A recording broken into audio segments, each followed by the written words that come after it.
This episode is sponsored by 511, a company that I've used for well over a decade and continue to use to this day. And 511 is offering you guys, the audience of the Behind the Shield podcast, a discount on every purchase you make with them. Before we get to that code, I want to highlight a couple of products that, again, I personally use today. One of the most impressive products they just released is their Rush Backpack 2.0. Now, for many of you, whether you're going to the fire station, the police station, whether you're traveling with your family, whether you're taking training courses, we have to fly, we have to drive, we have to take trains. And I have to say, I own multiple backpacks, many of 511's different ones, but as far as a day pack, this one was the most impressive. There are so many different compartments. The way it sits on your back is incredibly comfortable. If you are a concealed carry person, there's also a spot for a weapon. So they've thought of multiple things that a man or woman would have to do on a daily basis. That is in addition to all of the products that I talk about a lot. Their uniforms, fit for men or fit for women in the first responder professions. The footwear that they offer, whether it's the Norris sneaker or the Atlas system that is designed for foot health and therefore knees and back and hips and shoulders and neck.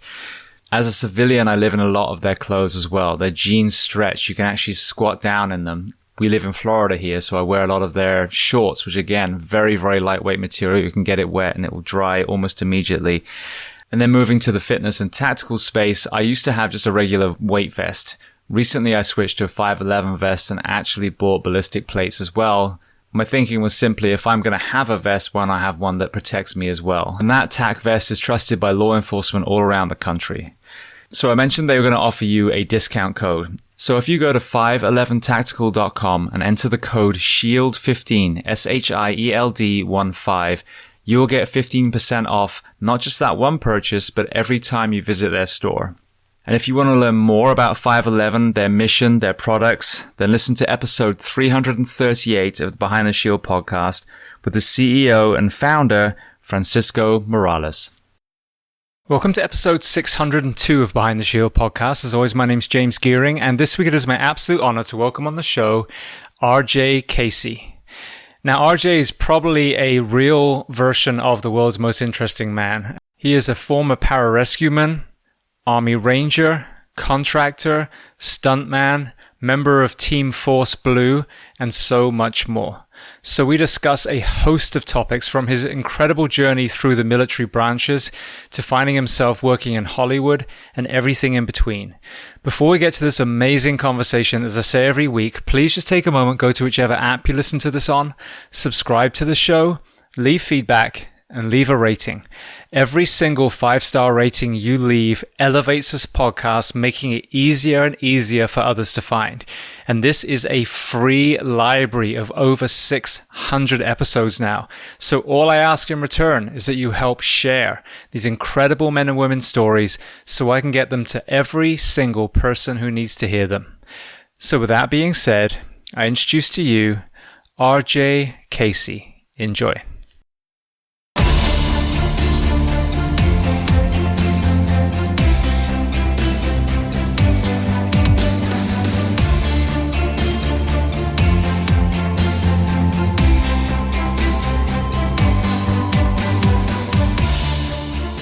So RJ, I want to start by saying, firstly, thank you so much for inviting me to your home and making breakfast. So for people listening, where are we sitting right now? So we're actually in New Smyrna Beach, Florida. I moved here in about 2013, and it's an amazing little surf town here. Yeah, it's gorgeous. Yeah. Absolutely gorgeous. So I know there's obviously a pretty cool reason why you're in this part of Florida as well, so we'll get to that. But I would love to start at the very beginning. You have such a storied journey so far. So where were you born? And then tell me a little about your family dynamic, what your parents did and how many siblings. Yeah, so I felt very lucky to be born in Las Vegas, Nevada. Not that Las Vegas is that great a town, but it's pretty wild and dynamic. And my dad was at fighter weapons school there. He was a fighter pilot in the Air Force. He did a couple tours in Vietnam with 2 different generation jets, the F-105 and the F-4. And we moved around because of his career every 2 to 3 years, roughly. And the longest I ever lived in places was Texas, San Antonio, Texas, which I still love. And we were there for 4 years, and then we moved right from Texas to Germany, and that was quite the experience. But I loved Europe. I didn't actually want to move back to the States. It was just awesome. And so my mom's originally from Texas, and my dad's this fighter pilot from Madison, Wisconsin, from a huge Irish Catholic family. And I had a brother. He was 2 years younger than me, Quinn. He got into the Air Force. He flew planes, and he still flies for Southwest Airlines, and he's in Scottsdale, Arizona with his family. So beautiful. My in-laws are in San Antonio, so there you go. Sit in their backyard and watch the jets go over the top there. Yeah. Now, I had a couple of Vietnam era members of military. One was Major Capers, who was a Marine Raider. No, let me say that. I'm going to cut that bit out. One was Major Capers, who was one of the original Marine Recon in Vietnam, and another one was Richard Rice, who was Delta. And both of their perspectives of coming home after that particular conflict were less than positive, based on some of the ticker tape parades of the World War II generation and maybe some of the members that come home now. What was your dad's experience of that time, when peacetime hit? Did he have any powerful stories of either, what would be the right word? People's gratitude, or was it kind of the opposite? Excuse me. He didn't really have any stories, and didn't have a lot of nightmares, or I never got a sense of a negative response society-wise of him coming home. He was basically went from the F-105 second tour F4, and then flew F4s until he got in the F-15. And he was always focused on making the jet he was in, getting to know that jet and pushing the performance levels of it and waiting for the next jet to come out. So he ended up in the F-15, and eventually he retired, and one of his squadron commanders from Germany invited him to work on the F-22 as his retirement job, and he loved that. He was like, RJ, you can't wait to see what this plane's going to be able to do. And I watched the F-22 and air shows, and I'm blown away. It's just insane. And you were talking about Rich Rice. Yes. So I sat down with him at GoRuck in Jacksonville, and I couldn't believe his history. The different units he helped create, just his contribution to SOCOM and the special operations community is amazing. So he's an awesome human. And the other thing that you talked about, Vietnam, the guy who actually introduced my parents while they were in flight school was a guy named Bunny Talley. And Bunny was called Bunny because he's kind of a ladies' man, so he that was his call sign, Bunny. And he basically said, Casey, you have to go on this, you have to come out tonight. And he was like, Bunny, we have a test tomorrow. What are you doing? God, dude, I'm not partying tonight. No. And he goes, no, it's a date. It's a double date. This girl won't go out with me unless you go out with me. He's like, Bunny, come on. And so finally he talked to him enough to where my dad went. And that night he met my mom. And Bunny Talley, when they both went to Vietnam, was shot down, and he was a POW for 6.5 years. Really? Yep. And he just passed away a couple days ago. So my brother and I got the news from his daughter, Emmy, that he passed away in Dallas, Texas, and just an incredible human being. My parents both passed away from cancer.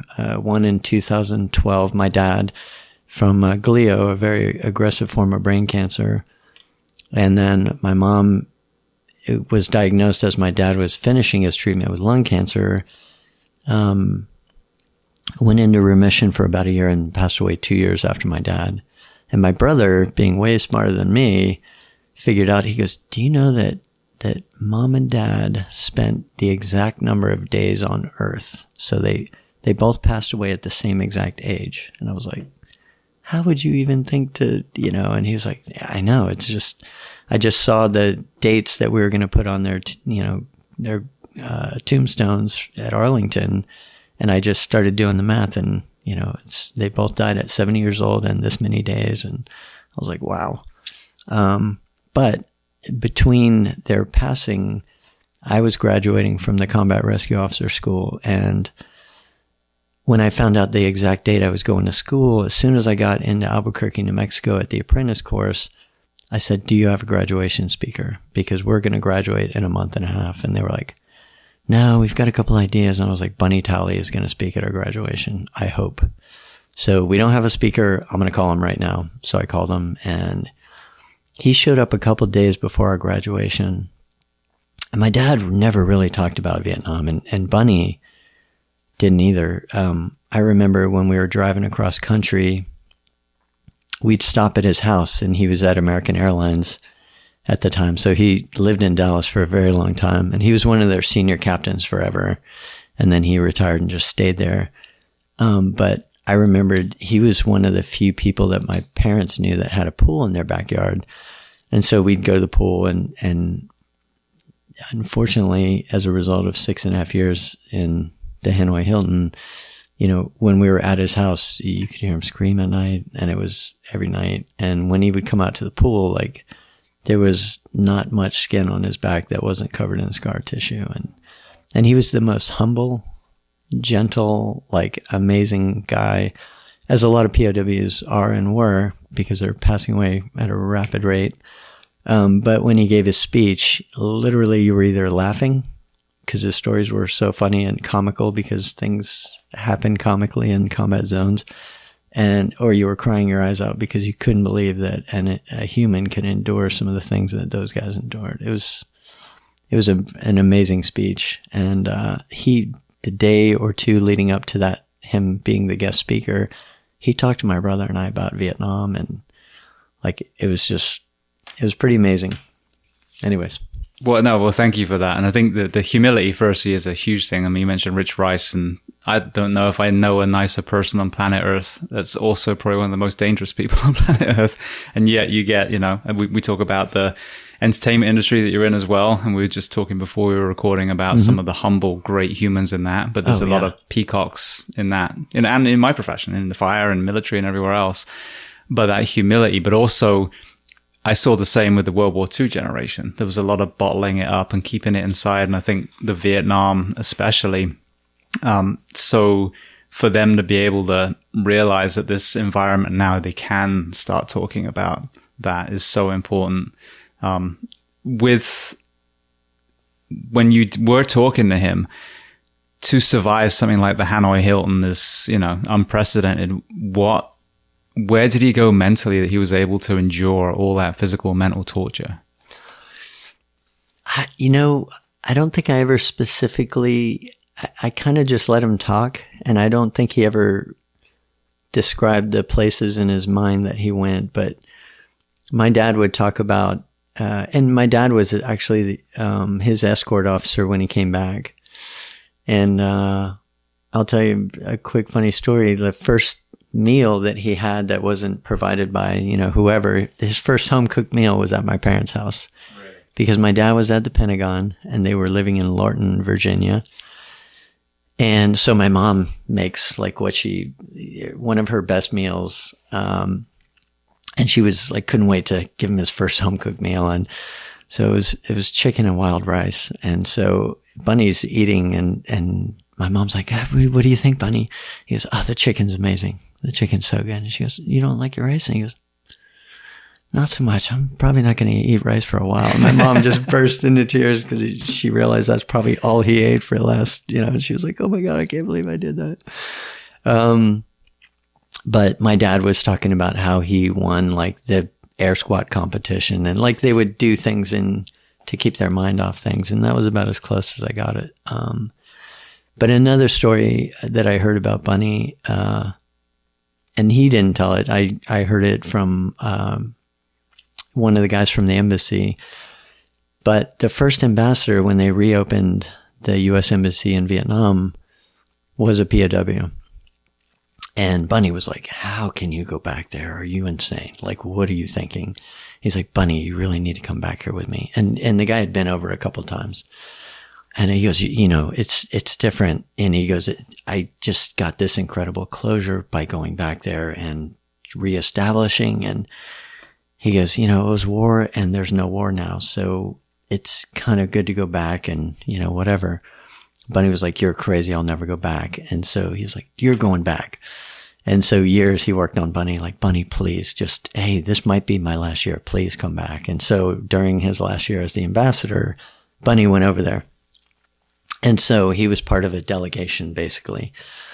And so there was congressmen and senators, and Bunny was part of that group that was getting a tour. And they took a tour of the Hanoi Hilton. Yeah. And so Bunny's like, I can't believe I'm doing this, but, you know, whatever. So they're walking through it, and they walk through this like L-shaped hallway, and they turn the corner, and Bunny's at the end because he's, you know, kind of staying in rooms and, you know, looking at things. And he was at the back of the pack because he wasn't a congressman or senator asking their tour guide questions. He was just like probably remembering a lot of horrible things. And so they, you know, take this corner, and Bunny's like, hey, well, what about this room? And the whole group looks back, and Bunny is basically standing in a corner, you know, that corner of the L-shaped hallway. And he's pointing to the corner, and they're like, room, what are you talking about? Even the tour guide was confused. And he goes, this room. And they were like, Bunny, come on, let's go. And Bunny just steps to the corner and just disappears. And it's an optical illusion, and there was a gap in the wall about like that. And you had to be standing at a certain angle or you wouldn't see it. And Bunny just disappeared into this room. And they're like, what the hell? So they, like, a couple of people walk back, and they walk through that gap because you can see it as long as you're standing on that far wall. And so they all end up in this room, and it was a room about the size of this, so smaller than a racquetball court, definitely not as high, but one of the walls had these half-shaped volleyballs all over that wall. And it was just kind of brown, and, you know, it basically stained, and it was blood. And the tour guide was like, sir, I've never heard of this room, much less been in here. I'm not trying to deceive you. I can't apologize enough. I'm really sorry. And he goes, no, it's okay. I've just spent a lot of time in this room. And one of the congressmen was like, well, what is this? And he pointed to the wall with the half volleyballs. And he goes, well, they shaped it this way, so when the guards threw you into the wall, you hit it at a different angle every single time. And like I said, I spent a lot of time in this room, so that's probably why I knew about it. And then they kept on with the tour, but that was the other story I remembered about him going back. God. Yeah. This is why I love these conversations. I mean, you hear these stories, especially if someone's passed away. I mean, Rich Rice, he also went back to Vietnam. I think it was to research boots for Go Rock. Yeah. An amazing story. Because they wanted their boots made in Vietnam. Yes. Yeah. Yeah. Incredible. And you said as well with the pilots, I mean, I haven't heard obviously of the airline industry because that's not my world, but you don't think that the person at the helm of, you know, the 747 that you're on may have been, you know, in Hanoi or wherever at some point, but certainly in the EMS field, the lot of the pilots that, you know, fly the EMS helicopters, medevacs and all those. You know, I've heard stories of how they'll just like nosedive and stop right above the hospital H. And yeah, I mean, but you think about that generation that didn't feel like they were able to talk. One of my guests said that a lot of the 22 suicides that we hear about a day, a lot of those are actually the Vietnam era, because they were able to transition and throw themselves into some sort of corporate position. And now is when they're starting to retire out and be in that room, you know, on their own. And, you know, I found this busyness is one negative coping. I mean, it can be a positive thing too, but, you know, we see it in the fire service. People just take over time and, you know, just fill their time with stuff. Yeah. Well, you take that generation, now that stuff's taken away. Now you're forced to retire because you're 60 or whatever. And I think that's, from what I hear, is we're losing a lot of the Vietnam era from suicide. Yeah, you're left alone with your thoughts, and they go to dark places, and it's It's, in fact, I think you've probably heard this a lot. I think the World War II generation, they had a bunch of things going for them, as horrible as that whole event was, and living through that. They didn't get on planes and land in San Francisco or wherever, less than a day later from a combat zone. The World War II guys were put on boats, and they had 2 weeks, and they were amongst themselves. And so they talked out a lot. And they might not have talked to their families, but they definitely talked to each other. And that was different. And then to come back as heroes, and have ticker tape parades, or at least not, the negativity that was post-Vietnam.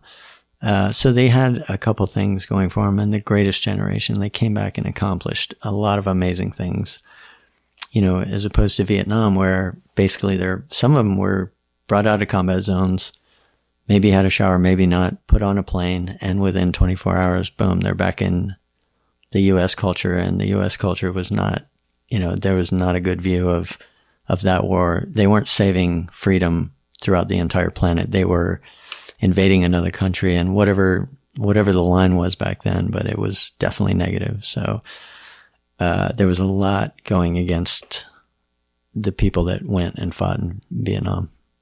So unfortunately. Absolutely. Well, I had Emily McCarthy, Jason, and then Rich, all in separate episodes. After the Afghan withdrawal, I saw, forget the politicking, I saw the effect on the human beings that served over there. I had the nationals, Fahim Fazli, who's actually an actor. So I had him on. I had all these different perspectives from a human point of view. So I sat down with Jason, Emily, and Rich together and asked them, and I just shut the hell up. What do I know? I'm a fireman from, England originally, to give their perspective on that. And it was absolutely fascinating. Now, here we are, staring at potentially another conflict. We talked about the impact, of World War II. We talked about the impact of Vietnam. Everyone's just come back from the Middle East. Without loading the question at all, we, as people say, we're doomed for history to repeat itself. What is your perspective of what we're looking at right now? When you were talking about Afghanistan, do you know Wally from Black Rifle? No. Okay, so I'll definitely give you his information, but he was on one of our projects over in Afghanistan, and he was actually one of the commanders eventually, and did a lot of great things for Afghanistan. And he came back, and Evan Hafer and the guys at Black Rifle basically made sure he and his family had a really good job to come here too. And so he's Afghani, you're talking yes. about? Okay. Yeah, and I was on a Randy Couture movie in Nevada, and they said, yeah, we have this Afghan boy, and I was like, and in my brain, I was like, oh my God, they should call Wally if they need Afghanis. Like, they're right there in Salt Lake City. But unbeknownst to me, it was his son in the movie. Really? And Wally was there, and I was like, oh my God, like, I haven't seen you in years. And I had pictures on my phone that he didn't have from his project. And so we caught up, and I was like, oh, remember this guy? Remember this guy? He goes, where did you get these pictures? I don't have any of these. So, yeah, Black Rifle is doing some amazing things, and I'm really good friends with Evan Hafer.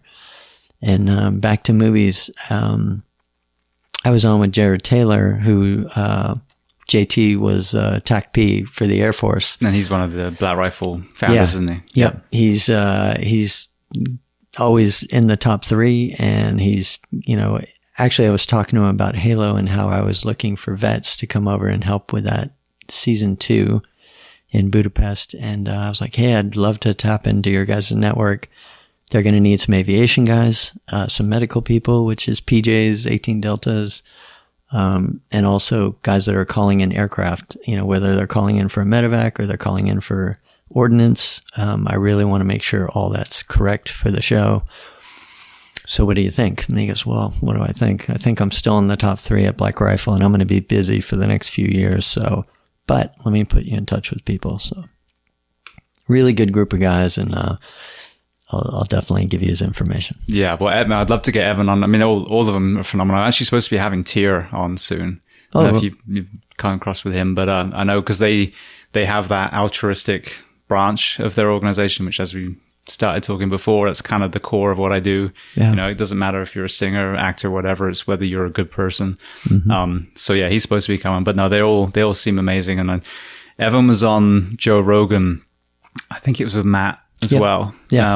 And you know, that whole discussion of the, you know, industrial military complex and coffee. I fucking love coffee too. But you know, that aside, I think it's so important for us. And I'll ask you the question as we get there to get, as you know, Sebastian Junger calls it, the kind of veterans town hall perspective of what our men and women do. And as we look at possibly another conflict, have an understanding, like, at what point do you justify sending our children overseas to do things in the name of our country? And World War II, I think, was completely justified. And I always said it terrifies me, but I'd be the first in line for that.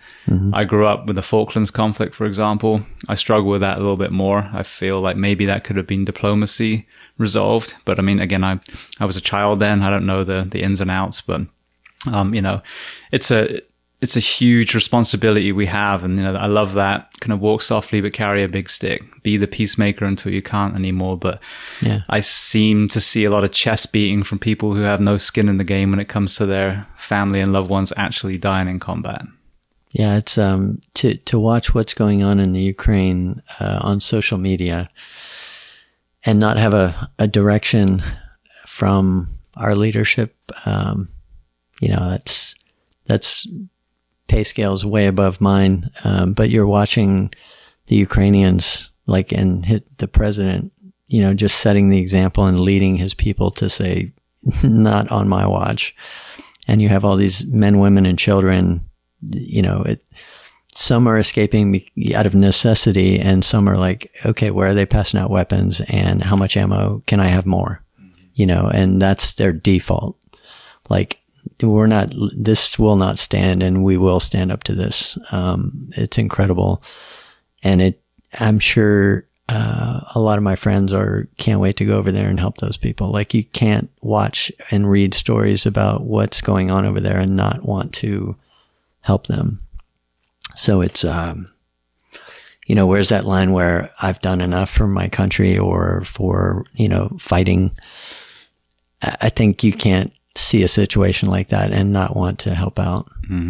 Well, it's been interesting because I put a couple of posts up, and again, I didn't want to contribute to that feed that's just full of these awful images, because at the end of the day, we can only control what we can control. And we, as Americans, English, wherever we are on planet Earth, need to focus on making our households better, and then our community better. You know, us worrying about the Ukraine right now is not the number one priority. That is for the people that are actually paid to do that. But I had Russians sending me videos. Hey, here's some of the fake propaganda that's out there. And I'm like, Jesus Christ, I'm a fireman sitting in Ocala, Florida. And I got these Russian people sending me this stuff. But the truth to me, ultimately, and I wrote this on the post, take a Ukrainian soldier and a Russian soldier, a regular one, not, you know, someone that's completely like brainwashed, sit them down. They probably want exactly the same thing out of life.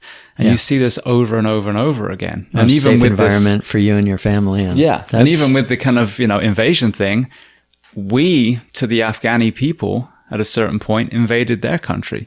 You know what I mean? So the core is that humanity element. But what you see over and over again, I'll be kind of curious to get your perspective, is ultimately, it seems, whether it's slavery, whether it's a lot of these wars, genocide, it's a hateful, greedy, power-hungry few that affect the masses. And how do you get a nation to stand up against the Taliban, Al-Qaeda, you know, to the point where they're crushed out, rather than, as we're seeing again, invading, all these Russian men and women that are going to be murdering each other under some pretense of these few people that aren't even going to be on a battlefield?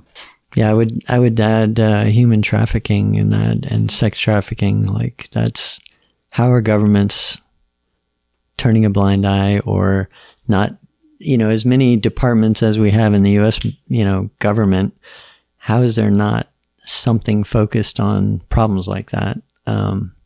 Yeah, I don't know. Like I said, those are, I've Nick McKinley at Deliver Fund. Yeah, he's actually who got me in the movie business. Oh, really? He was on the show. I just had Cara actually on a few weeks ago. Oh, there you go. Yeah. But yeah, they're doing as much as they can to combat that, and it's everywhere. It's like, how is that everywhere? How is a trade based on trafficking children everywhere? Anyways, yeah, as far as what's going on, like I said, that's way levels above mine. But, you get these briefs and you find out, and like you said, there is a lot of fake news out there, and then you're getting these briefs about, quote unquote ground truth, and you're like, how is this happening? And that's all I have to say about that. Well, let me ask you a different way then, because another thing that I like to do on the show is when someone, an organization, a nation is doing something well, I'll try and get them on the show. So whether it's a PE program from 1950s California, whether it's the prison program from Norway, there are people around the globe that are doing things incredibly well. Mm-hmm. We seem to find ourselves in conflict. We have areas, for example, Palestine and Israel. All these areas that are just constantly fighting. Are there any countries that you've seen that the environment they're creating through their leadership and their culture is promoting peace? For example, Switzerland. I don't know how the hell they went through World War II and not getting into it, and there's one thing, apathetic, genocide is happening, but there are nations that don't seem to be dragged into conflicts, that don't seem to be, pitting their people against each other, don't seem to be, trafficking or, wiping out, cleansing, ethnic groups. So are there any, in all your journeys around the world, are there any kind of countries that you hold as maybe a blueprint to improve some of this conflict that we're seeing? I've heard of a few countries that culturally from, elementary school up have made it a big part of their curriculum to teach manners and to teach caring and empathy and, and like you said, peacefully and quietly go about their lives, but not take any crap, carry a big stick. And if you need it, you have it. And if you don't, drive on. And one of the things while you were just coming to that question, basically the Medal of Honor Foundation has a curriculum that they're trying to get into elementary schools and middle schools and even high schools, that they took the elements of, they basically studied anyone who received a Medal of Honor and said, what attributes link these guys? And they came up with a number of attributes and a number of examples to highlight, and this is how this attribute is, here's an example of that. And so there's multiple stories for each attribute. And so they want to take that curriculum and lace it through the academics. And so that our culture, and they have it in a few states, but basically the goal is to have a culture where, decency is taught, common courtesy, doing your best when nobody's looking, integrity. That gives me hope. And I know a couple of the directors at the Medal of Honor Foundation, and their son actually teaches at the business school at the Citadel. And he had me talk to his students, and I'm excited. I'm trying to get them plugged in with my Congressman, Mike Waltz, who's the congressman of Volusia County here in Florida, luckily for me. He's the only Special Forces qualified guy in federal congressional history, which I find that mind-boggling. Really? Of all the Special Forces guys in, the Vietnam era and since, very few have got, there's a few SEALs in politics now, and that's all post 9/11. And they even had some from the Vietnam War, but there was no Special Forces guys until Mike Waltz. So there's a couple more now coming up for this next election throughout the country. There's one in Texas and a couple other states. But anyways, to help that foundation go forward to some of the school systems in different states and try and populate that. I mean, that's kind of a start, I guess. Yeah. Well, Finland is one. I had a guy, Pasi Salberg, who now lives in Australia, but he tours talking about the Finnish education system. And again, there's a lot of the holistic child. So it's not standardized testing. It's, the well-being, and they'll put more money into the underserved communities to give them the tools to raise these kids up, and I think even when you look at what you do, what I do, what I did, our service, albeit, dangerous and, in some branches of the military, obviously you have to take a life, some parts of law enforcement you might have to, it's still driven by kindness and compassion. And if you lose that element, and now, let's say, for example, the military is kind of seen as this like killing machine versus the core, which is where you're trying to preserve lives and save lives, then again, we deviate from, ironically, the very doctrines that many people subscribe to, which is, whether it's Christianity or Buddhism or whatever, which is, the kindness element. And I think, I don't know, I just feel like, as we were talking earlier, the narcissism and some of this hatefulness on social media, and don't get me started on these fucking presidents who had recently, supposed to be the role models, and spouting this hateful stuff. We need to circle back to the very thing that causes us or leads us into service, which is kindness and compassion. Mm-hmm. Yeah. Service before self is like, it's funny, when we started Brigands Co., I did two brothers that had already started the company, and I basically talked to them about helping them take their message a little, from a wider lens, but service before self, and the whole integrity angle of doing your best when nobody's looking, or especially when nobody's looking. It's just important, and I agree wholeheartedly. We need to circle back to, a decent culture that actually cares about something greater than themselves. It's Absolutely. Important. So others might live, as they say. I've heard that somewhere before. Yeah. Where have I heard that? Yeah.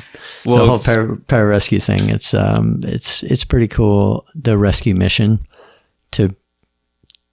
when your job is to get somebody on their worst day back to their family as safely as you can. It's very gratifying. So speaking of your military career, I mean, you have such an incredible journey, but it seems like medicine and preserving life is at the core of your particular path. So kind of walk me through your entry into the military, and then the different kind of medical roles that you served under. Yeah, excuse me. Yeah, it's kind of funny when you talk to guys like, what got you in the military? And it's amazing. A lot of them will say, especially when you go to the Rangers, like, what got you in the military? Oh, Black Hawk Down, of course. That movie, when I saw it, I knew I had to be a Ranger. I'm so old, there wasn't movies like that. Chuck Norris movies. Right, yeah. That wasn't really probably attracting people to Delta Force or anything, but they were great to watch and fun, and you were rooting for them. So kill the bad guys and bring home the good guys. But at the end of the day, it was actually an image that I saw on TV. And I've talked about this with other people, but my dad, being a fighter pilot, was on an accident board in Spain, and we were living in Germany at the time, and so he's like, I'm going on this trip, and I'm going to find out what happened. A pilot lost his life during a plane crash, and we're going to get to the bottom of it. So it was an interesting point in my life where I guess it was at the beginning of high school. And at some point in high school, like for me at least, I had to ask myself, what am I going to do after high school? This is not going to go forever. What do I want to do with my life? And at least initially. And so when my dad's friends said, RJ, what do you want to be when you grow up? It was always fighter pilot. Of course, I want to be a fighter pilot like my dad. And it was just weird timing. And my dad came home from this accident board, and I said, so Dad, what happened? Like, what caused it? And basically he described a part on the plane. It was not pilot error. The pilot didn't do anything wrong. And I was like, well, that's that just didn't compute. Like, you know, I don't mind, you know, dying for my country. And I don't think anybody who joins the military, that's obviously a part of it. But, you know, to die because of something that you couldn't, not that you couldn't control, you know, what happens in combat, but in my mind, in my little high school, you know, freshman mind, I was just like, I want it to be something that somebody has something to do with, not some gasket that went wrong. And because it, you know, the maintenance wasn't kept up on it. Like, I want to have something to do with me either living or dying, like not some part on some random piece of gear. So, I saw a commercial for Special Forces, and, you know, guys jumping out of planes, coming out of the water on some magical coast that, you know, some bad guy was on or something like that. So I actually was very attracted to Special Forces, and I called the number at the end of the commercial, and the Special Forces recruiter gave me a book list, and I read almost every book on that list as I was given like book reports throughout my high school career. And the more I read, the more I was just like, yeah, this is small teams. Everybody has a specialty. Everyone has a, you know, job, and the team as a whole goes and does these amazing things. So Special Forces was definitely, the direction I wanted to go in. And towards the end of high school, we ended up in Virginia, and my dad started seeing all these recruiters come to the house because I was looking at all the different special operations units and all the different branches, from Marine Recon, Rangers, Special Forces. I didn't know too much about Air Force Special Operations. But my dad basically said, you know, hey, I know you basically just got good grades so you could keep playing sports and that's your thing. And you keep talking about Special Forces. You know, the Army doesn't treat people like the Air Force does. And I was like, well, that's kind of the point. It's the mission. And so basically I ended up Special Forces, and eventually I circled back around to the Air Force. But Special Forces was a really cool place, and I learned a lot about small unit tactics, going in and helping countries make it better for them. Training them to have their own units do what they need to do to protect themselves, and protect, you know, their families. And then eventually I got exposed to pararescue. And it was weird at a point where I was civilian contracting, and I was still in 19 Special Forces out of West Virginia, which, I had a blast in. Like, I had a lot of good mentors there. Tom Workman and a bunch of guys in 19th group, just a really great group of guys, basically raised me, in the military. And I was also contracting at a point, and so I was traveling, and these guys, you know, 9/11 happens, and my company was like, hey, you cannot stay in the military. Like, you're going to get hit with year-long deployments, year-and-a-half-long deployments, and there's no way you can be gone that long. So I just happened to find myself I looked at PSYOPs, civil affairs, and everybody in the Army, Guard, and Reserve was getting hit with a year plus. So I was like, oh, God, I guess I'm going to have to get out. And I found myself in Colombia at a crash site in the beginning of the spring of 93. And I was telling I'm sorry. What was that? No, that was 2003, 93. That was my first trip to Colombia, actually. But in 2003, I was there, and Rob Trexler was a former 7th Group 18 Delta. And I was like, yeah, Rob, you know, I've looked at all these reserve and guard units. I guess I'm really going to have to get out of the military. He goes, hey, man, you should check out pararescue. I was like, the PJs? Like, I can't be on active duty. And they don't have guard or reserve. And he goes, the hell they don't. They have 3 squadrons of each. And I was like, well, I dig their mission. It's all rescue. It's really cool. And all the billets are dive and jump, and their primary job is medicine. Yeah, you know, wow, Garden Reserve, I didn't even know that. So I got on the computer and found a couple of units and interviewed, and I joined the New York team and really loved it. And I kept contracting too, obviously. But for pararescue, when I first started with them, their deployments was 1 month, and you could extend to 3 months, but you couldn't go past 3 months. And I was like, wow, that's perfect. I can do that in between my civilian trips. This will be great. So I ended up on the New York team for a few years, and that's kind of how it went. And then eventually, though, I was gone so much with my civilian job. I was gone anywhere from 6 to 8 months a year in these combat zones. And New York was like, hey, man, we love you like a brother, but man, you are red all the time. Why don't you check out the reserves? They have part-time combat rescue officer slots. They have half the requirements that PJs do as far as currencies go. Why don't you go check that out? Like I said, love you, but if you want to stay in, maybe that's the route you should look at. So I looked at joining the Tucson team, but eventually I ended up on the Patrick team here in Florida. And I loved it because my parents were at the villages, and I wanted to be closer to them. And they were having a good time. They were golfing and traveling to Italy and enjoying their retirement. So I ended up coming down here. Beautiful. Well, you talked about Colombia. So going kind of turning the clock back a little bit.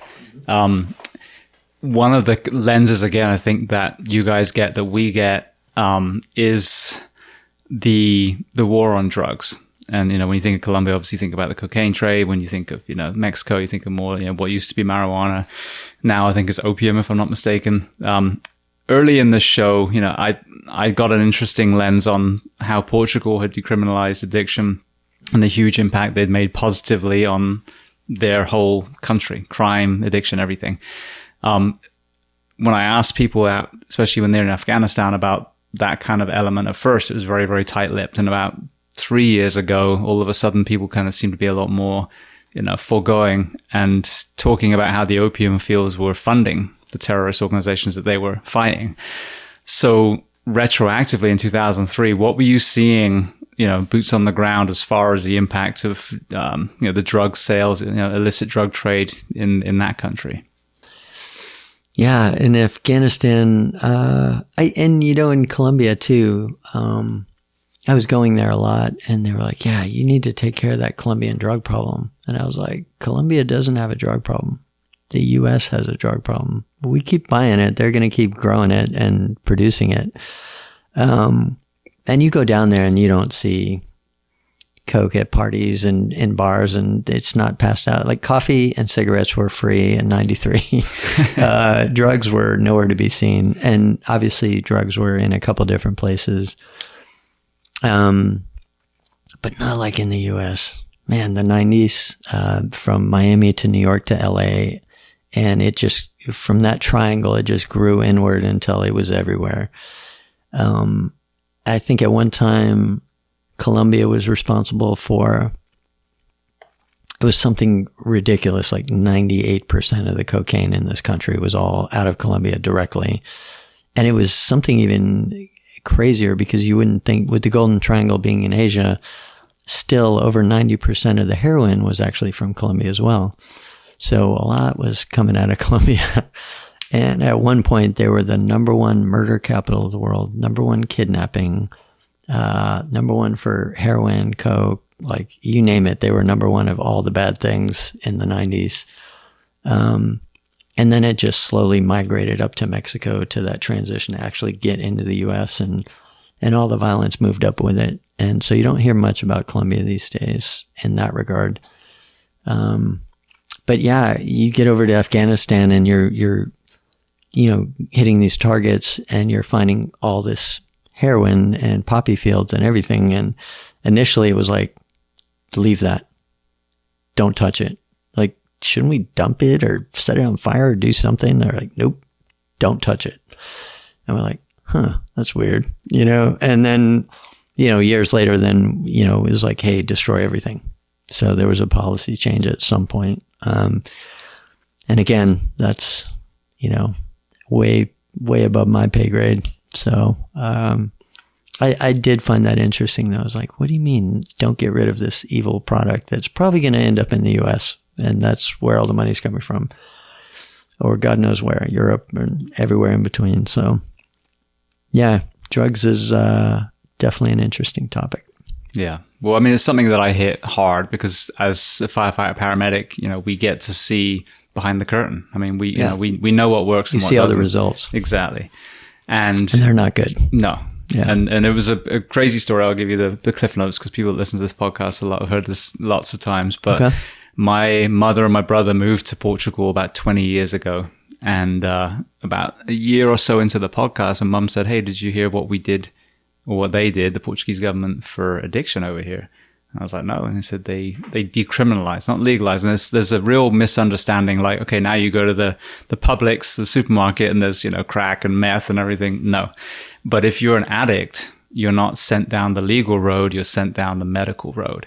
So in less than 10 years, they went from the worst addiction rate in, I think, if not Europe, certainly, if not the world, certainly Europe, to the lowest addiction rate, because you got detained and you found a personal use amount of drugs. If you were a smuggler or a seller, then you were going to prison. Different, yeah.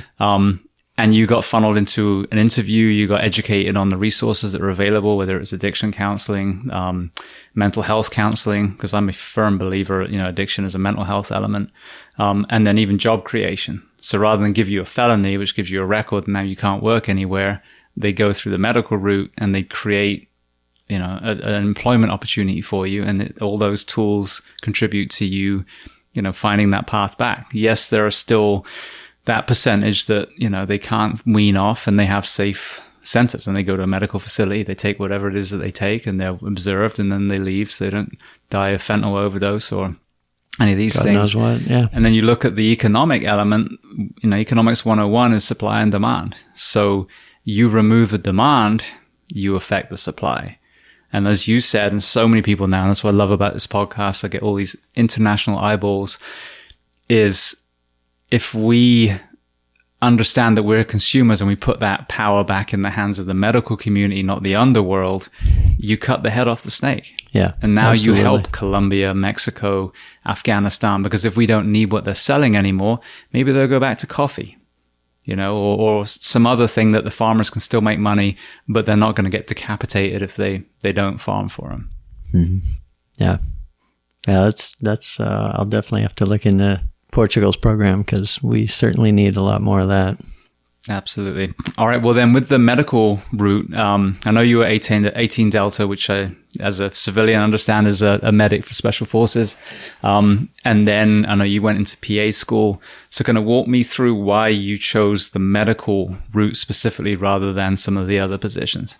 Okay. So while I was in high school and I was reading all these books, I read about all the different jobs on an A team at the time, and now it's called Operational Detachment A or Alpha, so ODAs. But they went through position by position and talked about all these jobs. And I was fascinated with the fact that they could take a kid from high school and he ends up doing minor surgery, and I was like, well, only doctors can do that. At the time, that's kind of what I thought. But in combat medicine, there's only a couple things that will affect the survival rate of somebody who's injured. And with some of your patients, they're so damaged that you can do everything right and they're still going to die. And then there's some patients that are injured and you can do everything wrong and they're still going to live. So it's really, there's a balance and everything in between on those two ranges. But I just found it really cool that there was somebody on the team that was there to preserve life, or if somebody got injured, they were there to make sure that everything could be done to get him to a surgeon and, he's going to survive that catastrophic event. So I was always attracted to that, even in high school. And then when my dad talked to me about going to military school instead of enlisting initially, I ended up becoming an officer in Special Forces. And as an 18 Alpha or a detachment officer, I had to know a little bit about each job on the team. So I got a glimpse of the communication sergeant and everything he did, the demolition or engineer sergeant and everything he did, and obviously the medical sergeant and everything the 18 Delta did. And the more I learned about him, the more I was like, yeah, that's, if I had to do, like, that's the one.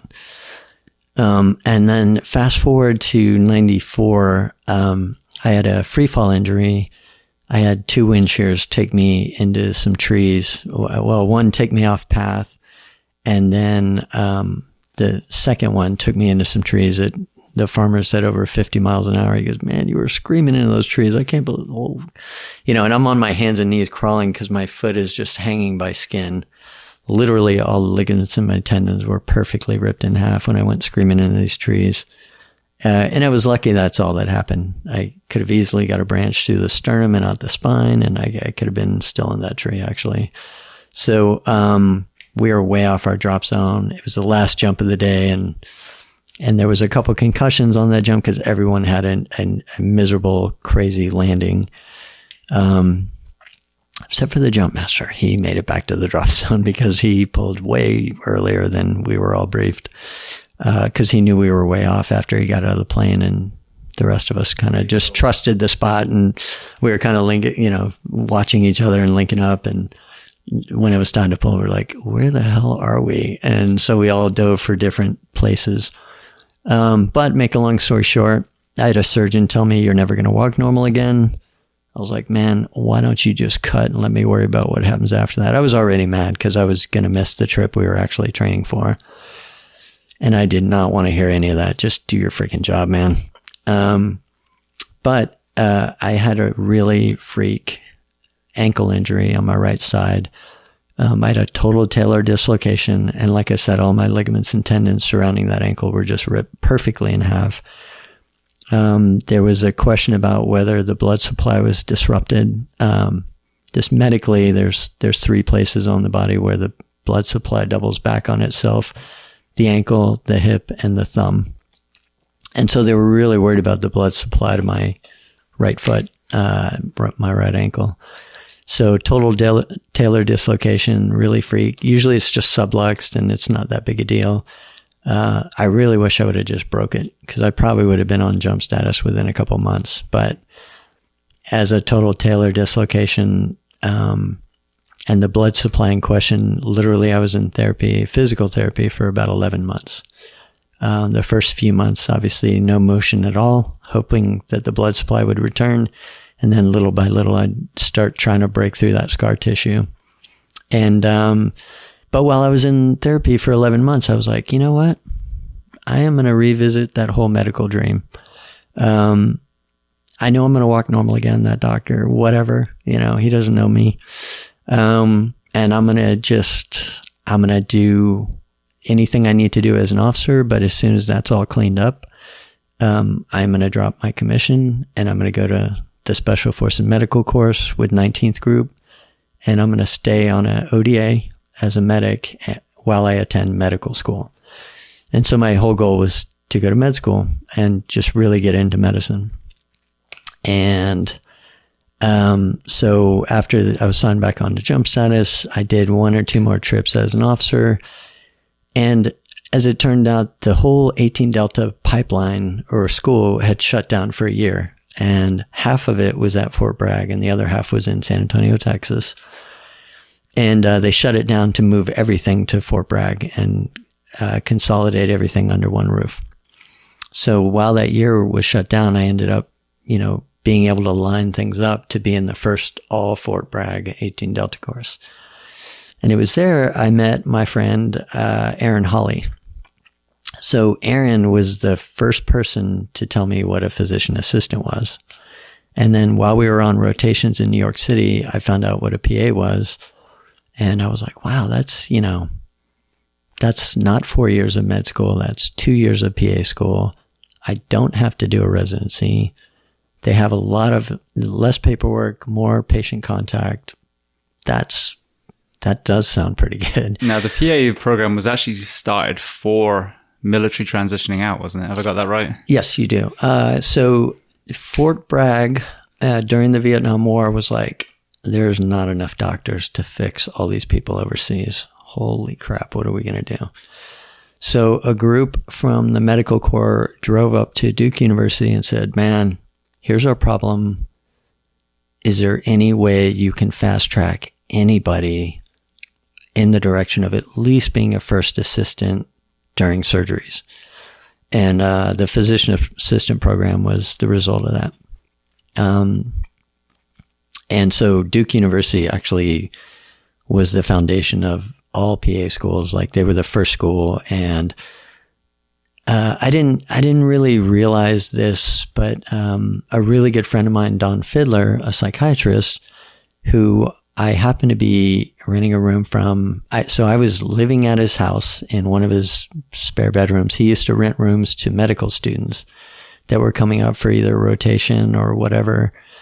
And I had met him through mutual friends. And so I wrote him actually from Columbia in 93 and said, look, Don, I know we don't know each other well, but I have one more semester of school.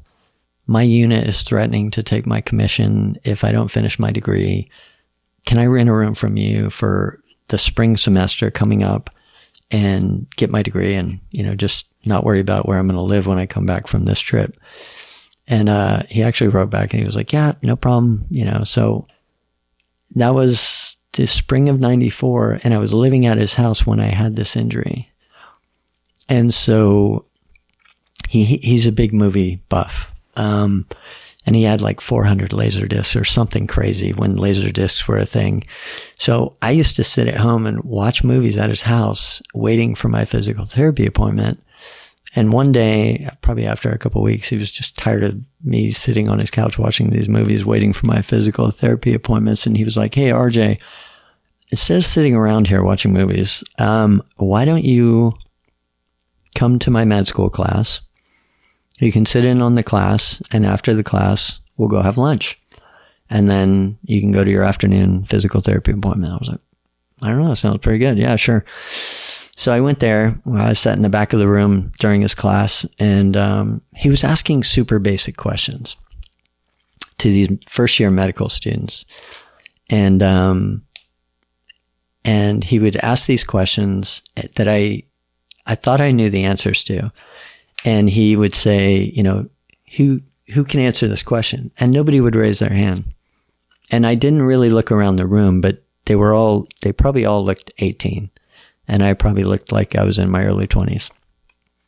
So we get to lunch, and Don was like, hey, what'd you think of the class? And I was like, the kids did not look like they were asleep, but why wouldn't anybody answer any of your questions? He goes, why do you think? And I was like, I don't know. It's med school. Like, they're all smart, right? And he goes, the reason why nobody answered my questions, as basic as they sound to you, is because they did not know the answers. I was like, how is that possible? They were like super basic questions. He goes, it's possible because they don't have life experience, and you do. You've traveled the world, you're older, and just by those two things, you know a lot more than they do. Even though they're in med school, and yes, they're really smart, they don't have life experience. And the biggest problem with medical school is we'll take a kid through, and they'll be great test takers. They'll skip a year of high school because they're that smart. They'll skip a year of college because they're that smart. And they max every national test they take because they're that smart.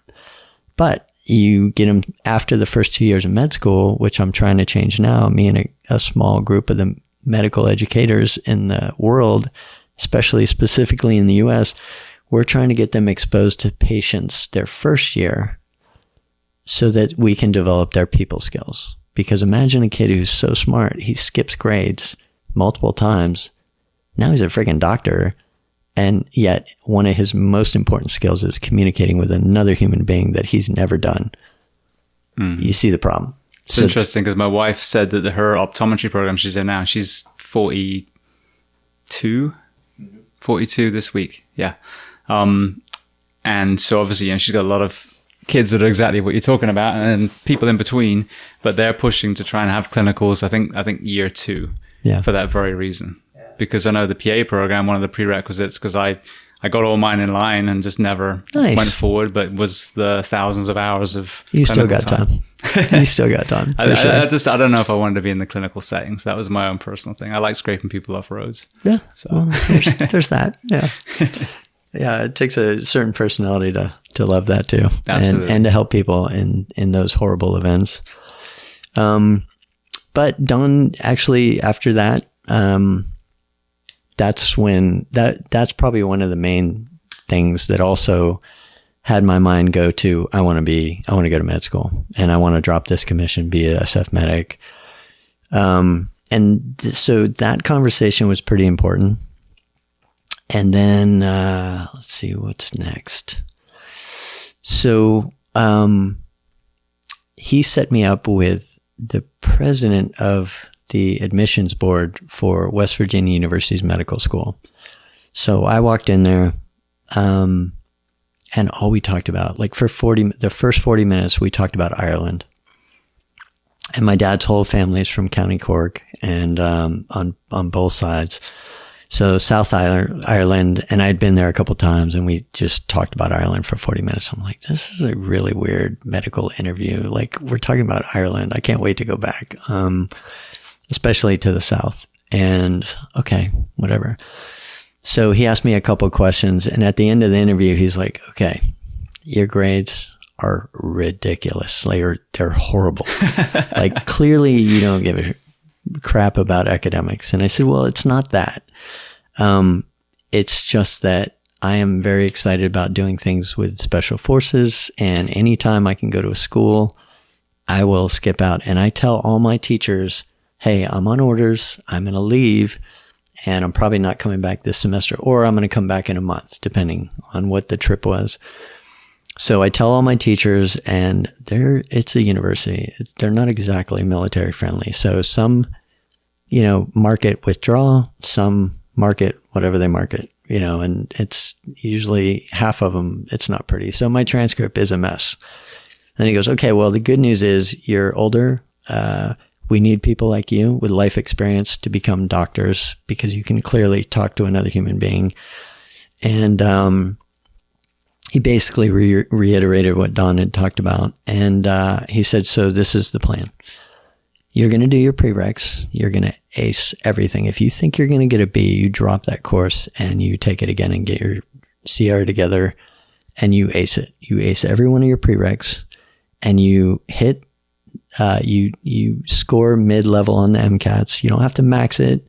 You better not be towards the bottom of the pile. If you hit the uprights and you get in the middle of the pack, and you got straight A's on your prereqs, given your history and your military and what you do for the military medically, you are in. I guarantee that. So it's a lot of work on your end. This is yours to lose. And so, start this fall. And I said, not so fast. This is a super long road. And my plan is to drop my current commission, go to the Special Forces medical course. That'll take care of a lot of these prereqs, like anatomy and physiology and a couple others. And, after a year of being at Fort Bragg and going through medical training, then I'll finish up my prereqs and I'll be back. And he goes, you should really just do this now. And I was like, no, I need to go see if I really love medicine enough to go. That's over 10 years. It's, a couple years of prereqs, 4 years of med school, and then a minimum of 3 residency, a maximum of 9-year residency. That's a neurosurgeon. Those are super long roads. To me at 30 years old, it seems like a long time, or whatever age I was. And, so I went to the SF Medic course. I meet Aaron Hawley. We're, friends for decades after that. And he has a whole plan. He had been to Duke. He knew what a PA was. He had studied the military system to know that, there was 30 National Guard slots a year to go to the Military Physician Assistant Program, or IPAP, Inter-Service Physician Assistant Program. And he had a track to do all that, turn in a packet after the 18 Delta course and go. And I was a couple classes behind him, actually, because once I figured out exactly what a PA does, I was like, yep, that's more me than med school.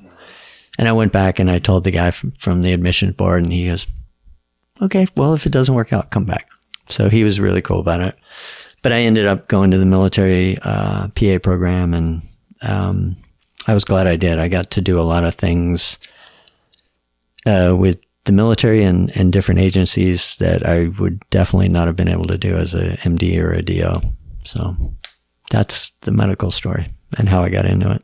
Beautiful. Well, with Pararescue, I've had quite a few members on, this last few years. I mean, Roger Sparks, Stephen Nisbet I just had on, who was STS. Now, were you ever a part of STS yourself?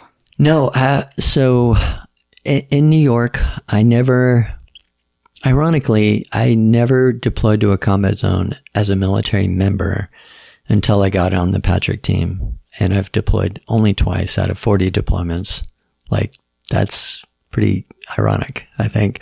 30 plus years in the military Guard and Reserve, and I've never deployed to a combat zone with special forces. I've been on a lot of exercises, and I ended up making my switch in 2002, at the end of 2002, to pararescue. I signed into the New York team January of 2003. And while I was in New York, I was gone so much with my civilian organization, I just never deployed with them, even though we overlapped in Afghanistan a couple times. I was there as a civilian and they were there deployed. But Roger Sparks, great human being, like Marine Recon prior, pararescue on the Alaska team, did a lot of great civilian missions, and then ended up on Bulldog Bite. And his book, Warrior Creed, is awesome. I loved reading about his adventures and through Marine Recon and into pararescue, and then diving with him and meeting his son Oz on Force Blue, doing marine conservation, coral restoration, and turtle projects. He's been amazing. In fact, while I was on extraction, one of the guys from my unit, he was a CCT. He came to Patrick to join our reserve team with the pararescue RQS. And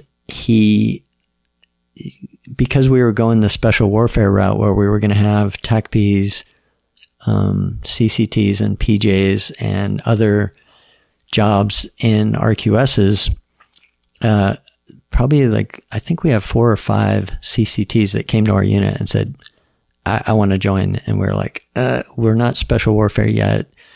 We want CCTs here. We want to start a JTAC shop, so you can help us with that. But if it doesn't work out, are you willing to go the PJ route and go through that entire pipeline? You won't have to go through the whole thing. You already jump and dive and all that. But what do you think? And all of them, to a man, said, yeah, absolutely. I actually, 2 of them were like, I want to go through the PJ pipeline no matter what you guys do with slotting. So one of these guys called and said, hey, I'm the senior NCO of my apprentice course.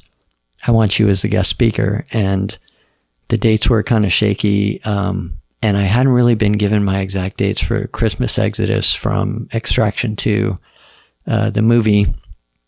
So I said, hey, look, do you know Roger Sparks? And the guy was like, yeah, actually, me and the guys, you're our number 1 and Roger's our number 2. And I said, well, let me reach out to Roger, because if I can't make it, which there's a high likelihood I won't be able to be your graduation speaker, I want Roger to step in and be your graduation speaker. He goes, oh my God, that'd be awesome. Nobody can get a hold of him. I guess many classes have asked him and it's just crickets. And I said, well, Roger's pretty busy. He's got this book out. It's being converted to a movie. He's a busy tattoo artist. He's on Force Blue. He's doing all these projects. He's a contractor. He does leadership talks. He's a busy guy, but I'll call you back. So I called Roger and he goes, man, I actually keep getting calls to do that, but when is it? And I told him, January 7th. And so he goes, well, hold on. Actually, I'm going to be down in the States from Alaska, around that time. I'm going to be in Texas with my wife's family for Christmas and New Year's. And then I can do it on the way out because I have some Force Blue stuff in California. Are you going to be there? I was like, nah, I'm out I'm out until probably April 1st. And he goes, okay, well, let me talk to the family and let me call you back. And sure enough, he ended up speaking, and it worked out for James and his whole team to hear Roger at their graduation. So love Roger Sparks. Big fan. Yeah. I actually had the honor of seeing them again. They had the Go Ruck Tribe reunion. Nice. Which is my first Go Ruck, and it's funny, I found out after the fact that it was heavier than most of their rucks. That was my first one. That's how it happens, either I'm right? a giant pussy or this feels really heavy. Yeah. And it was both. But but Oz was there again. I mean, it's amazing story, and obviously Roger's personal story with actually working on his own child.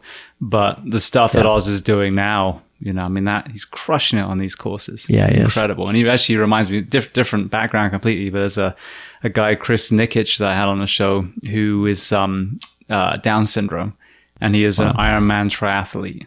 Nice. And again, I mean, you know, Oz and Chris, their mindset surpasses 99.9% of the men and women that I know. They're incredible human beings. Wow.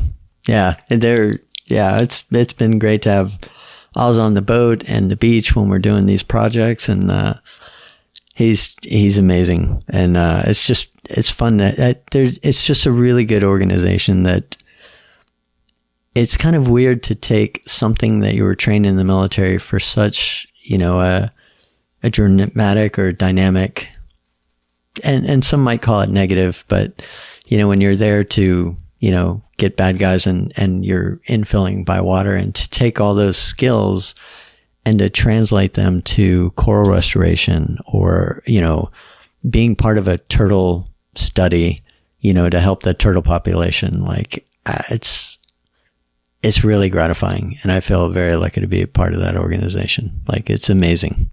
What other member of your team, Rudy Reyes, is supposed to be coming on? I've just got to nail him down. I think he was part of even Who Dares Wins, I think. He was. Yeah. So he just came back from Wadi Rum a couple weeks ago.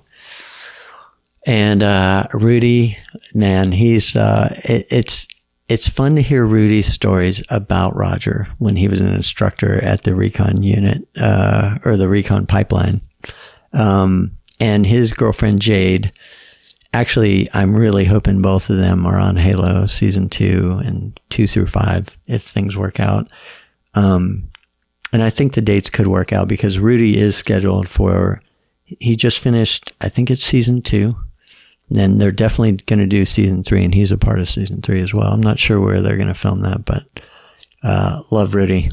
Like, everybody on that team, if you look up forceblueteam.org and you go to About and you drop down to veterans, like every bio, everybody on that team has just got this amazing bio, like Andy Gamberski, Jeff Reeves, Kaj Larson, Jeff Gum. Like, it's a really cool organization. I feel very lucky to be a part of it.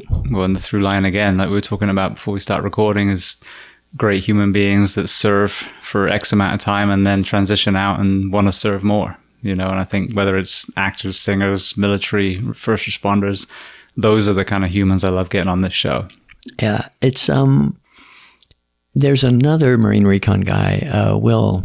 Will's on there, and he does public speaking, and he basically travels and helps companies, you know, go next level leadership wise and organizationally. So, like I said, every bio on there is, you know, it's Angelo Fiore, Jim Ritterhoff, Steve Gonzalez. Like, it's an incredible place. So I feel very honored to, you know, be able to go on some of those projects with them. And they did a lot. They're doing a lot with NFL and with Pepsi. Pepsi has a whole green section. And the NFL, I guess, when they go to a city to do the Super Bowl, they basically like, okay, we need to bring something positive that wasn't here before. So a lot of their stuff is conservation. And when they came to Florida 3 years ago, it was going to be in Miami, and they were like, hey, you know, can we plant some trees? Or like, they went down the green route, the generic green route, I should say. And Florida was like, we want you to plant some trees, all right, but we want you to do it underwater. Like, we have a huge coral problem, and Force Blue luckily was in the right place at the right time to, you know, just take on that entire project, the 100 Yards of Hope. And then when they went to Tampa the following year, there was a big beach cleanup, and then all the coral that we planted down in Miami was actually raised in the Tampa area. So it was a weird small world story, and it worked out really good. And so this past year when it was in LA, they did a big project. I think it was the Santa Monica Bay Area. They did a huge cleanup there, and it was pretty cool. And Oz, Roger, Rudy, Steve, Angelo, a bunch of guys were on that project. Kaj, Jeff Gum.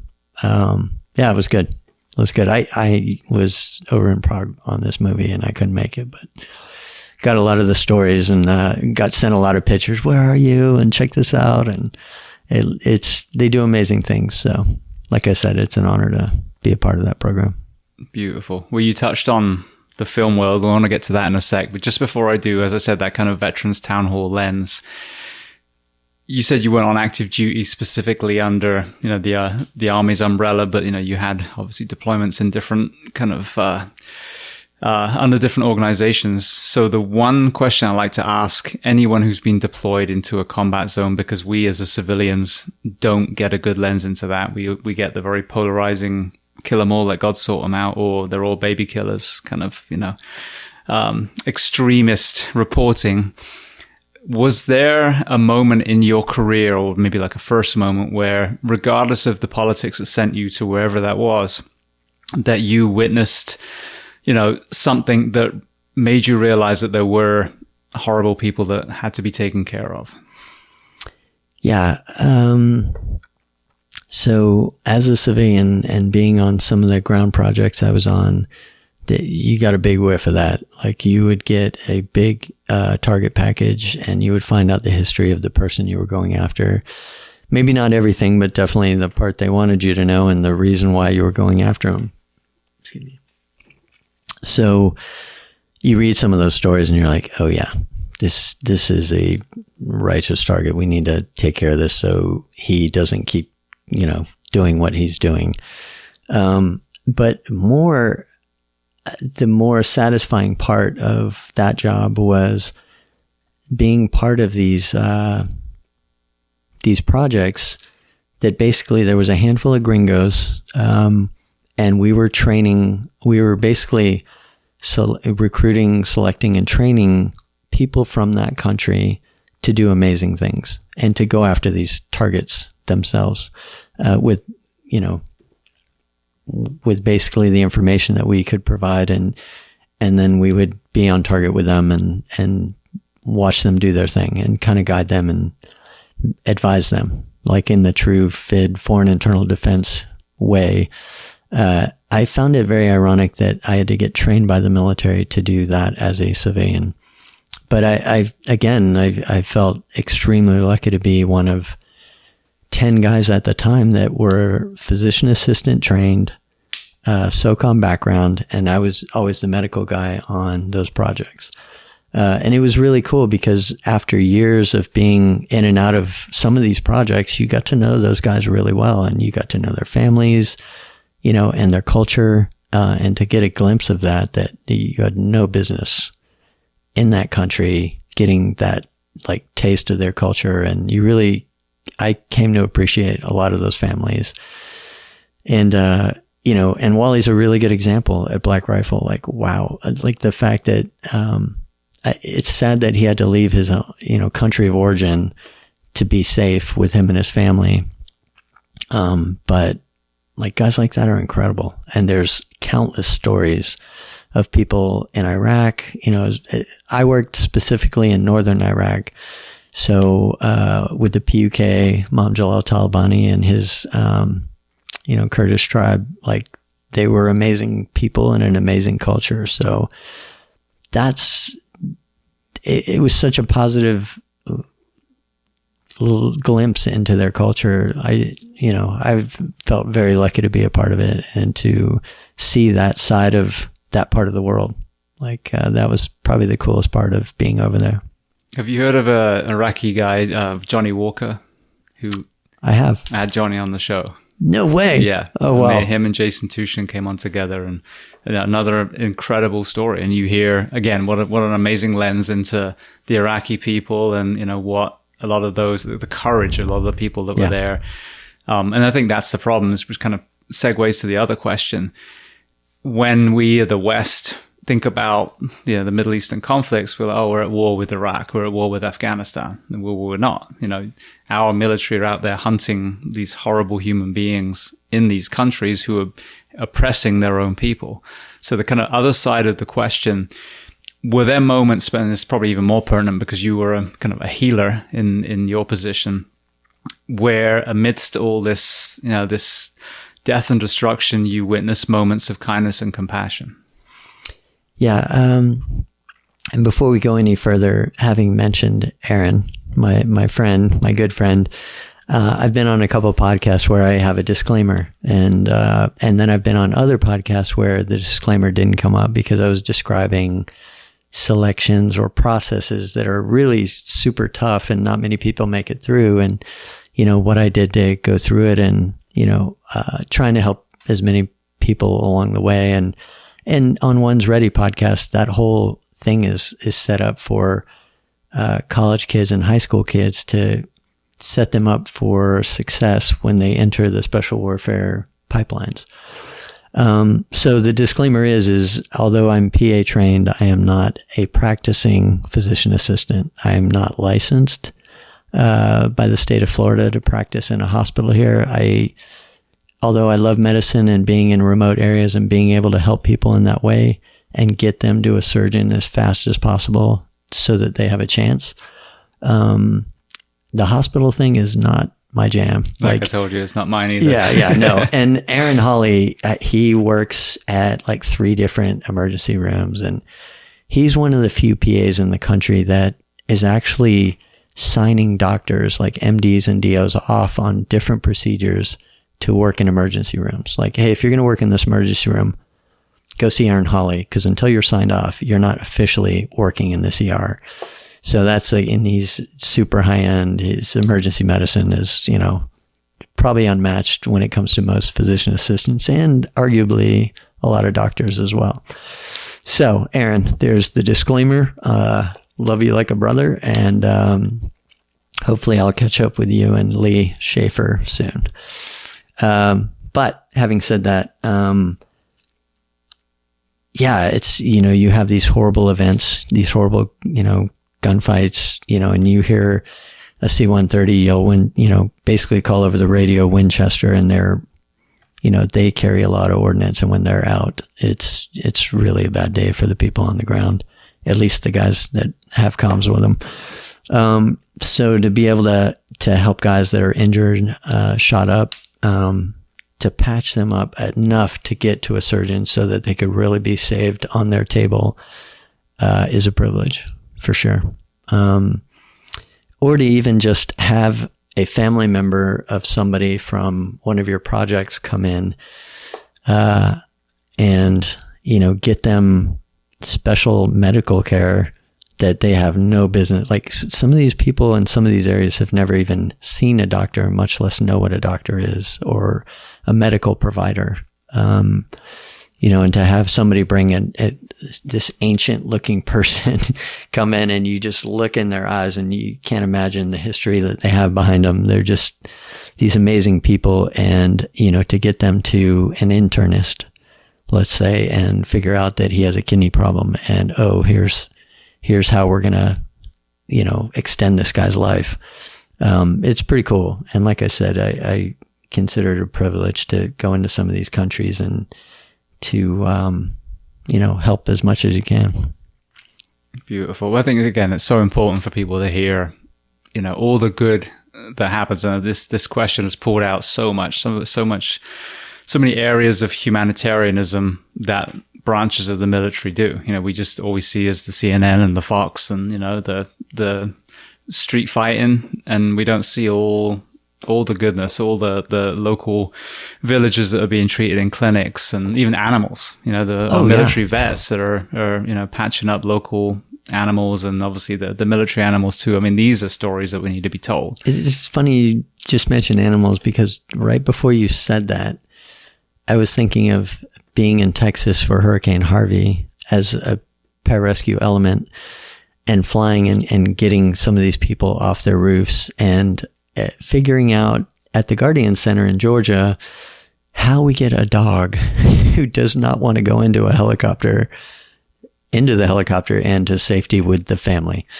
And we would cut holes at the bottom of jump bags or aviator kit bags. We'd cut 4 little holes and we put their little paws in them, and then we'd link them up. And for Hurricane Harvey, we had these big mesh bags that were super tough. But we'd get the dog in there and you didn't have to cut holes in them.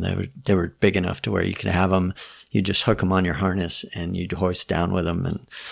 And, but to be in these hurricane spots and help all these families in high winds, doing these super high, dangerous hoists, at night, 150 plus foot hoists to these roofs and get these families to safety, it was really, really, really cool. And then before that, with Aaron and Nate Langley and a couple other guys, we went down to Haiti to make sure this group was safe right after that 2010 earthquake.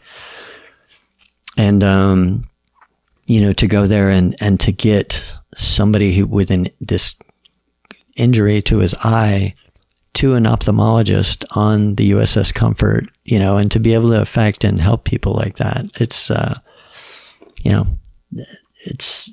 It's kind of why guys like us get into those fields, so we can help people. And it's nice to be in a position to do that and do your job. The irony, I was in Orange County, Florida, when the Haitian earthquake hit, and I proactively sent, communication to my command, like, hey, I'm a basic French speaker. I think I was a medic by that point. Always sending people over. It's like right on our doorstep. And it was kind of like standby. Then they put out a request. Okay, put your name in. And then they were sending the USAR teams back. And yet on the news, they were still pulling people out. So I never understood that. Like, A, surely they needed, boots on the ground. And B, what a great training opportunity simultaneously to send your, USAR guys, your medics, especially if you've got some sort of element of bilingual. We had a lot of, Haitian-born firefighters too, would have been invaluable over there. Oh, yeah. And they just didn't send anyone. No, it pissed me off so much, because we're watching the TV and they're literally still pulling people out alive, and they've pulled all our teams out. Yeah. There was a lot of groups down there, and it was really like rescue teams from, different parts of Latin America, different parts of Asia. One of my best friends from New York City was an NYPD guy, Rich Miller. So shout out to Rich. But he was one of the guys that helped create the emergency response teams in New York City. And so he was down there in Haiti really shortly after that earthquake. So they were one of the teams that went down and stayed down there. And I think even New York was like, hey, time to come home. Infectious disease is about to ravage that island, so we're pulling you out. Like, no, you're not. We're not done. So that was the kind of guy Rich was. There's a really good YouTube video of him describing, he was the guy who went and got an American flag, and it was the first flag hoisted between the two towers after 9/11. Oh, really? Yeah. I'll send you that link. But, you would think it was based on that interview, that it was the year after that or soon after that event. But it was years, and it was like 2017. And, you can see the emotion and everything that went into handling that event, physically, psychologically. I mean, I can't even imagine being at ground zero and doing as much as you can for all the humans that were affected by that. And you talk about, the suicide rate for the military, and there's, Rich would call me and go, yeah, we just lost another one. And just the fire and police communities are affected. It's interesting to see the similarities of what soldiers go through, firemen go through, police go through, organizations you would never think. The NFL, a lot of TBIs, a lot of anger management, a lot of depression, a lot of suicide, once they finish their careers, like, all these different industries and communities affected by these similarities. It's sad, but there's a lot of nonprofits that never existed even 5-10 years ago that are doing amazing things for these communities to try and reverse that. Well, I think it's important, for this cross-pollination, which is why, I'm a firefighter, but you look at the library. I mean, there's a firefighter on here probably every 6-7 episodes, and that's deliberate because I want to get the NFL physicians and, the special operations, gurus. And I mean, I just had Chad Wilkinson's widow Sarah on. He was a SEAL Team 6 guy. And, she's convinced, I think it did post-mortem on him, and they confirmed the TBI was behind his suicide, his. So he and I went through training together. Really? So my first 6 months of the 18 Delta course has a certain amount of other branches. And so one of those populations is the guys who have just graduated buds at the time. So now the Navy has special operations corpsmen or special operations medics. At the time there was SEAL medics. So part of their pipeline to be a SEAL medic in a SEAL platoon, and I think even before they went to STTS to get their bird, they had to go through the first 6 months of the 18 Delta course and get their paramedic card with us. And then we ended up staying for another 6 months, and another population of SEALs that had done multiple platoons would drop into the second 6 months to get their IDC rating or Independent Duty Corpsman rating. It was either that or go somewhere like Balboa for a year, but they could do it in 6 months with us. So a lot, especially guys at 6 would do that. But Wilkinson was there, and his dad, huge on the TCCC committee. I want to say he's an ophthalmologist. I can't remember what his dad does, but Really? He came and guest spoke to our class. It was the first Albright class, like I said. Nate Brown, Scott Otis of the Night.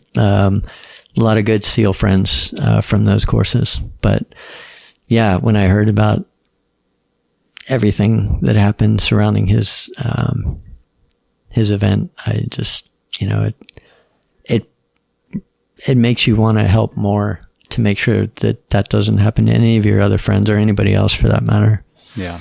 Well, I think what makes it even more tragic, I mean, it's as tragic as it possibly can get, but when you have, members of the military that have survived combat and then come back and die by their own hand. You have, police and fire that have survived all these, structure fires or mass shootings and then end up taking their own life. And it's, what's maddening to me is when you really get the greatest minds from physical health and mental health and psychology and psychiatry, and you start breaking it down and you learn about childhood trauma and TBIs and sleep deprivation.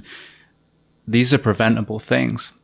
Obviously TBIs, if you're in the military and you're taking all these, breaching rounds and, or breaching explosions, there's going to be some sort of impact, but there's so many areas that we can improve on. We can't resolve them. You can't, not be in a combat zone. I can't not make entry in a structure fire, but I can certainly make the work week of a firefighter to the point where they can have their ample recovery and not die from cancer 2 years before they even retire, for example. And I think that's the thing, is there are solutions, but what I see in my community is the mighty dollar is put ahead of the well-being of our men and women. And I know, despite so many well-intentioned people within the military, there are elements of, for example, the VA. You come out, you have these mental health elements, they prescribe you pills, and then fast forward, there's another coffin with another flag on, with a bunch of people weeping. And, whether it's police, fire, military, and, like I said, even the NFL, should we really be getting men and women, expending people for our entertainment? If it's that dangerous that these TBIs are killing our, combat athletes, Aren't there other ways of, entertaining ourselves that isn't at the expense of someone's life? Yeah, one of the things I just thought about is I know the SOCOM community as a whole is really trying to turn the tide on a lot of it. And it's through a program called the POTF program. And my reserve unit even has a program now. So my reserve conventional rescue squadron has what's called a POTF program, Preservation of Force and Family. So when you go back 5 years ago, and about 80% of our squadron wasn't hard broke, but they were DNIF, which means they can't jump, dive, or because of a medical reason. So whether it's chronic or acute, like there was over half of our guys that couldn't actually go out and do their job. So the tier 1 units had the money, and the fourth, I think everyone was thinking it, but the tier 1 units were the ones that actually had the money to do something about it.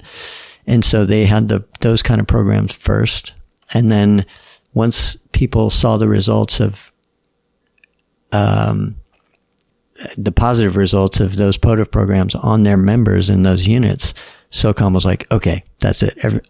Hard stop. We need to look at this. We need to get this for all our guys. And then, as those career fields, got those POTF programs in or something along those lines that took care of their unit physically, mentally was a huge component, and also the family. Like that was a big part. If you had problems at home, you can't think straight downrange or even at your unit. Like you've been away too long and you're about to go through a divorce, or you're going through a divorce, which is a big thing in all the communities you've mentioned during this podcast. How can we turn the tide on those things and make it better for the member mentally, physically, psychologically, spiritually even? So there's a big part of that. And I'm not saying that each POTF program has a psychiatrist in it, but they have at least a social worker, if not a psychologist, to sit down with members and say, hey, take a knee, take some deep breaths. Tell me how it's going. How's it going at home?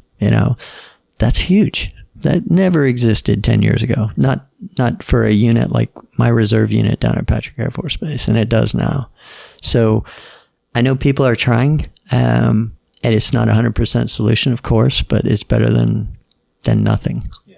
And it's better than what existed or didn't exist just a few years ago for us. So I'm thankful that leadership has, stepped up and the units are executing as best they can with the budgets they have to help the guys in the community, the guys and girls, because the support element's a huge part of, people going out onto those X's and doing their jobs. Like everybody's important to make that happen. So it's really cool to watch programs like that and the results that you get after just a couple of years. Well, I think the other kind of unseen or less discussed area is performance. Like when you have all your ducks in a row and you are mentally healthy, I guess for lack of a better word, that's when you can go into the flow state. That's when you can operate at the highest level. But if you are, battling addiction and, you've got this maelstrom in your mind because your, home life is terrible, you're not going to perform as well on the fireground, on the battleground. So it's an absolute win-win. But again, it's putting that human element, putting that health before wealth kind of thing. So where, your biggest asset isn't your fire engine or your Hercules, it's the men and women that are operating all those pieces of equipment to facilitate whatever your job position is. So I don't know if fire or police have this, but I know for our reserve squadron, the 308th RQS at Patrick, and all the RQSs, how they sold it to the Air Force was, yes, it's a lot of money. But look at what you do for the F-15. That weapon system has a maintenance program. Well, in this career field, these humans are the weapon system. Like they have a lot of gear, but at the end of the day, if this human doesn't work, this weapon system doesn't work. So I don't know if there's a way that translates because you guys have a maintenance program for all your fire engines, all your gear, every piece of kit you carry into a house. Like there's a record of how that's maintained. There's probably not one for you guys, I'm guessing, but I don't know. I mean, there's some departments doing great things, but sadly, I feel that they're the anomaly, not the norm.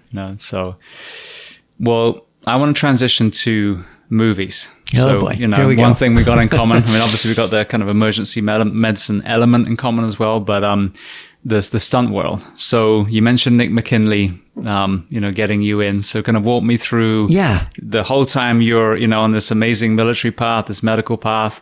And now, you've got this other kind of branch that starts to stem out. Yeah, I think we talked a little bit about earlier. I kind of got a glimpse at the movie industry, and it was the spring of 2001 in Columbus, Georgia, that little army town, Benning School for Boys, basically. And they had 2 feature films in that little town. One was Black Hawk Down. Ironically, Tom Hardy was in that, and he's a great friend, amazing human being. He was with the Black Hawk Down crew, and they were being trained up to go to Morocco to film by 3rd Ranger Battalion, which is right there with the 75th Ranger Regiment in Fort Benning, Georgia. And across the street at Ranger School, We Were Soldiers with Mel Gibson was filming, that whole cast and crew. And they filmed a lot there. All the Vietnam scenes were actually filmed in California, but there was a lot at Fort Benning to get them ready to go and deploy and tell the story that they told during that movie. So they basically did all their pre-production training there. And I was in a unique position. I had just finished PA school. I had just finished my rotations at Fort Benning, Georgia. And there was a gap between the 2 active duty PAs at Ranger School. So I got put on orders by the National Guard on loan to Ranger School to man the clinic there and do sick call in the mornings. And luckily for me, it was in the spring, and I got to train up for Best Ranger competition again. So I felt lucky to be there. But during one of our briefs, they were like, hey, you and Jamie Kirby, you guys are going to take the cast and crew through the Darby Queen, this famous Army obstacle course down there at Ranger School. And so we took, Mel Gibson, Barry Pepper, and it was funny. Mel Gibson had just gone through the string of Lethal Weapon movies. So he showed up before any of the cast and crew. He had a driver, and they came up early before the bus with the rest of the crew, like Barry Pepper and some of the other guys. Well, the rest of the other guys, actually. He was early. And so Jamie and I were there early. We went through the course and made sure it was, all the obstacles were good to go. And then one by one, Ranger instructors started showing up, and they're never early. And we're like, hey, what are you guys doing here? Hey, who's showing up? What's going on? And they had kind of caught wind that, this cast was showing up, and we were going to take them through the Darby Queen. So we were all kind of standing in a circle, as you do in the military, and everyone's just giving each other shit and telling stories and lies and, everything that comes with military culture.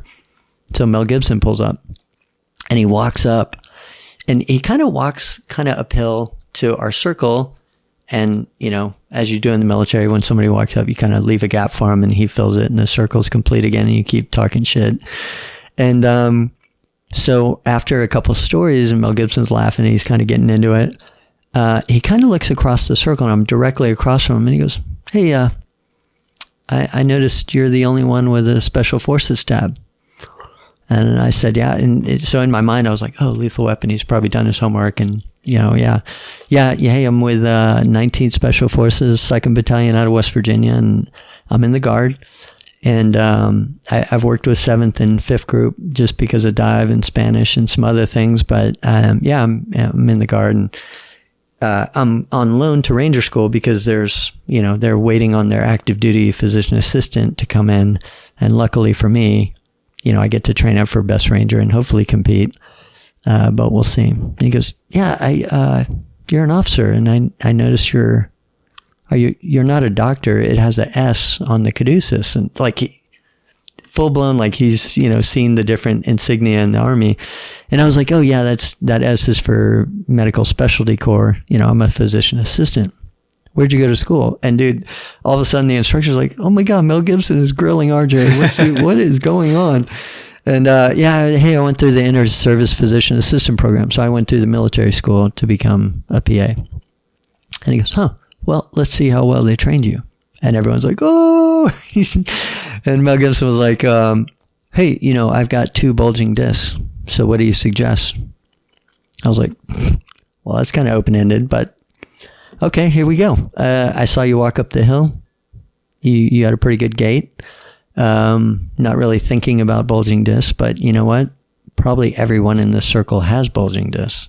So until you can't make it to the bathroom without shitting yourself, I would not let anybody cut on me.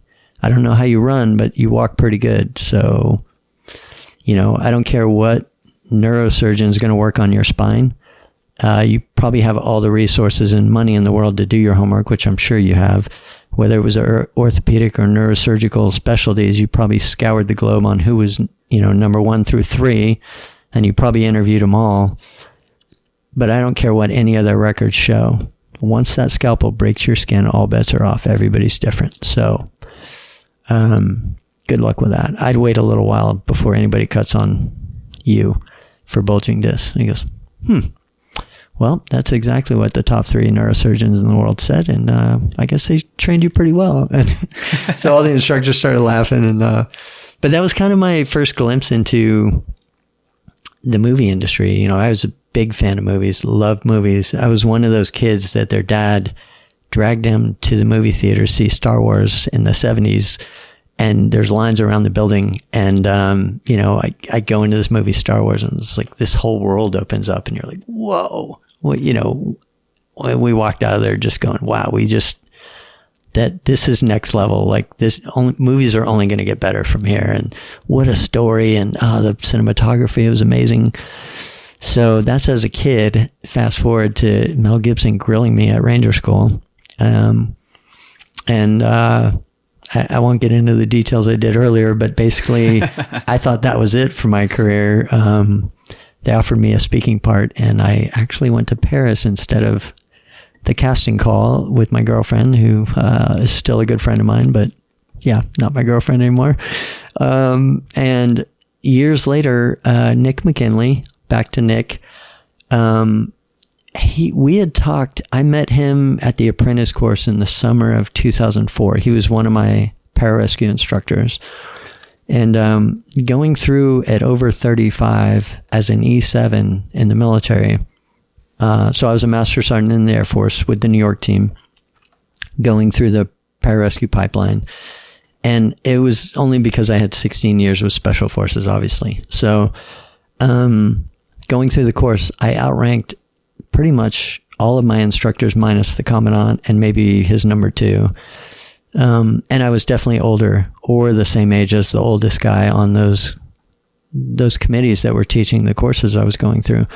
So it was really fun to mentor 18-year-old kids and early 20s guys through these courses and tell them, hey, it's all going to be worth it. Like training sucks, but when you get to the job, it's a blast. You're not going to regret it. Do not quit. Like, it's worth it.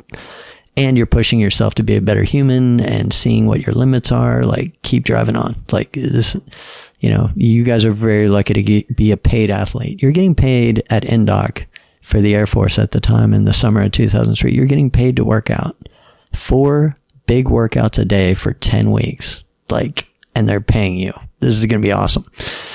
So the other half of that coin was my interface with the instructors, which was interesting also. Because they pretty quickly found out where I'd come from and who is this crusty old E7? Like, what the hell's he doing here? And once they drilled down, some were cool instructors, definitely some were cooler than others, and some were just guys that I could not wait to not talk to. But Nick was one of those guys. Nick, Mike Montanez, Justin Shook, a couple other guys on that apprentice course committee. I kind of got to know and as much as a student can, kind of not mentor them, but became kind of loose friends with them and had some good conversations with them. And what came up a lot with instructors was, hey, what's outside of the pararescue career field? Like what's you're working for different places. You were in Special Forces for for a long time. Well, what's out there? So as much as I could tell him, and I would deflect a lot of those questions with, hey, have you read this book? Have you read that book? Like, you need to read.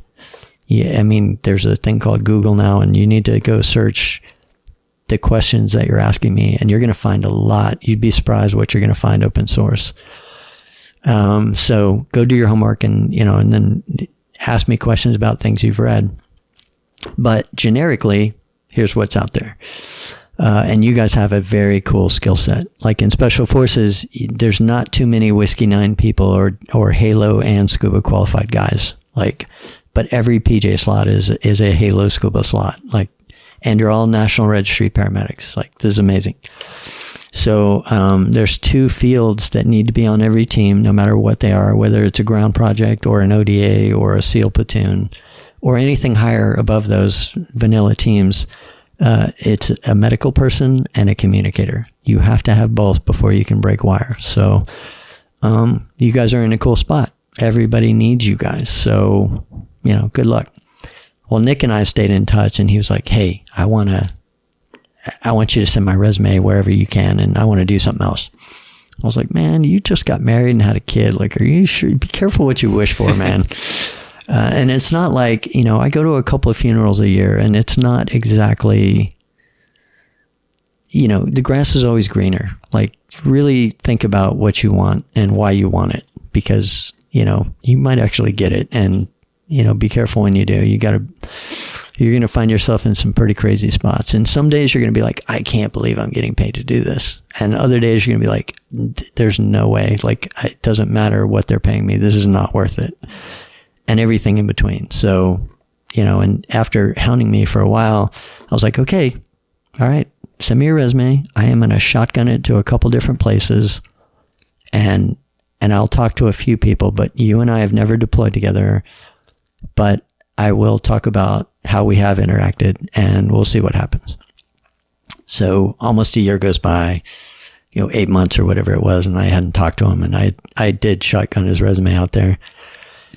And he called me and he goes, hey, I said, hey, Nick, how's it going, man? I haven't talked to you in a while. And he goes, well, I got good news and bad news. And I was like, all right, well, what's the good news? And he goes, I'm trying out for your place. And I was like, okay, well, what section? And he goes, mobile security. And I was like, okay, well, it's a month-long tryout. Stay healthy, keep your sense of humor. They're probably going to tell you suck every day. Just keep doing your best. You'll be fine. Well, man, what's the bad news? You getting a divorce over this? And he started laughing. No, but you're going to have to come to Albuquerque and do my job. I was like, oh, are you a civilian at the schoolhouse? What do you mean your job? And he goes, no, look, I've already got your plane ticket lined up. So you just come out here. I'll talk to you. And then if you want to do the job, it's yours. If you don't, you just fly home. I was like, Nick, you live in Albuquerque, man. There's like, with my background, like, there's nothing that secret. Just tell me generally what I'm coming out there to do if I'm not going to be at the apprentice course as a civilian instructor. No, just come out here. I'll tell you. All right, Nick, I'm hanging up. And he goes, okay, it's a movie. And I just hung up on him. And I was like, and he called me back and he was like, you're such an asshole. I knew you were going to do that. And I was like, Nick, do you know where you're trying to, you can't be in a movie. I can't be in a movie. What are you doing? And he goes, no. It's close to 1,000 a day. All you have to do is answer their stupid questions. I was like, okay, you should have probably led with that. And what do you mean? He goes, nope, you're not on screen. You're not in front of camera. You're literally a military advisor answering questions from the director, from Christian Bale, and whoever else has questions. And it's about what they're doing or what they want to do on film. And you say, this makes sense and this does not. And this is why. Here's other options. And I was like, I don't know. Sounds pretty good. So I end up on the set of Terminator Salvation, and I ended up hitting it off with Christian Bale, who was an amazing, great person, and I got to work with him again, luckily. And Tom Struthers, who was the stunt coordinator for that movie. And then Tom and I had a conversation. He was like, hey, I know you have to leave, but I'd like to work with you again. So can I get your contact info? And, what do you think? then I was like, and we talked for a little while about it, and I was like, yeah, sure. If my schedule allows it, yeah, I had a good time on this, but I do have to go. And if it works out again to do the same thing, I'd be happy to help. So he calls me months later, like probably 6 to 8 months later, and says, hey, how'd you like to be in a Leonardo DiCaprio movie? I was like, okay, what are we talking? And so I helped him with a couple scenes during that movie for Inception. And then it kind of went from there. Like, Tom has dragged me onto all sorts of shows. And we just worked on Jack Ryan season 3 this past year. And he's still a really good friend. And I've been very fortunate. This year, the budgets haven't been great with my reserve unit. And we were just told before I got on Jack Ryan, hey, we're not going to be able to bring you on orders that much this year. Our budget's skinned way to the bone. So, and then some contracting things, they were basically putting out the same information. And I have a contract job with SpaceX, but that's launching humans into space, training them, and then being there for the launch and the recoveries. So in April, we're going to launch Crew 4 and bring back Crew 3. But between Jack Ryan's season 3 and Extraction 2, the Netflix Chris Hemsworth sequel, I've been really lucky to actually have a job and get a paycheck and work with some amazing people. So, yeah, that's kind of how I got into the movie business. Well, it's interesting as well for people to hear, I think, because the transition out can be so challenging for, military first responders and other professions, of course, and there's multiple reasons: loss of tribe, loss of purpose. You identify as the PJ or whatever profession you were in, and I see such a kind of lack of appreciation of the skill set that you acquire doing those positions. And what you see, for example, in the fire service is they end up just teaching at a fire academy. Well, that's, awesome, but it's not very imaginative. You are a leader. You are jack of all trades, master of none. You literally are at the end of a phone when someone says, I think myself and all the people around me are going to die and the police can't help us. We need you guys. That's it. So the application can go in so many different areas. And, films are one of them. I mean, you've got a lot of fire TV shows and movies. Actually, one of my friends, Rebecca Vickers, works on Chicago Fire as a stunt person. I worked with her in Japan years ago. Wow. So she's not a firefighter, but she, so there's all these projects that you can work, and yet the entertainment industry is not the first thought. It's just another example of how you can take a skill set from a profession that served and now apply it to a different profession that doesn't beat you up as well. I mean, I still get beat up as a stunt guy, but the intelligent guys that are older tend to do more of the advisor coordination roles. Yeah. And shout out to Eric Salas, who linked us up. Yes. So I am on Extraction 2 with him, and he's doing a lot of the primary stunt rigging for that show. And it's funny you say direct application, because there's a family in my unit down at Patrick, and their dad was a Selu scout. You probably need to get their information and talk about one of the best counterinsurgency units in history. And I mean world history, like that their history is amazing. But Mark Forshaw had 2 sons and a daughter, and I took his youngest son, Greg Forshaw, who's a PJ at my unit, and took him on Dunkirk with me. Great film, by the way. Yeah. Amazing film. Christopher Nolan is just, Tom Struthers, again, called me, hey, we didn't budget for this, but, we're about to send a multi-billionaire in a Spitfire, a couple Spitfires that he owns, and he's going to be one of the pilots. Can you put a rescue plan to cover them while they do all their action over the English Channel? So I was like, okay. And I had a bunch of basically questions, we call them RFIs, requests for information. And it's like, how big's the area? How many different units are going to be going at once? How many people are going to be in the water? How many people are going to be in the air? How many aircraft? What's the maritime department look like? Tom came back, he answered every question, and I gave him my plan. Okay, I need 6 PJs. I need me. I need a couple trucks. I need maybe one boat, maybe two. I need a safety helicopter, and I need you guys to rent gear that we're not going to drag over there. We're going to rent it there, and then we'll have it on hand to work on whoever we end up hopefully never working on. But that's my rescue plan. Here it is in an email. He goes, okay, I'm taking this production. This looks great, RJ. The maps, the plan, this is awesome. This is perfect. This is exactly what I want. So the next day he calls me. He goes, yeah, you can't have any of that. In fact, they told me that you would be lucky to have a job because they didn't budget for you.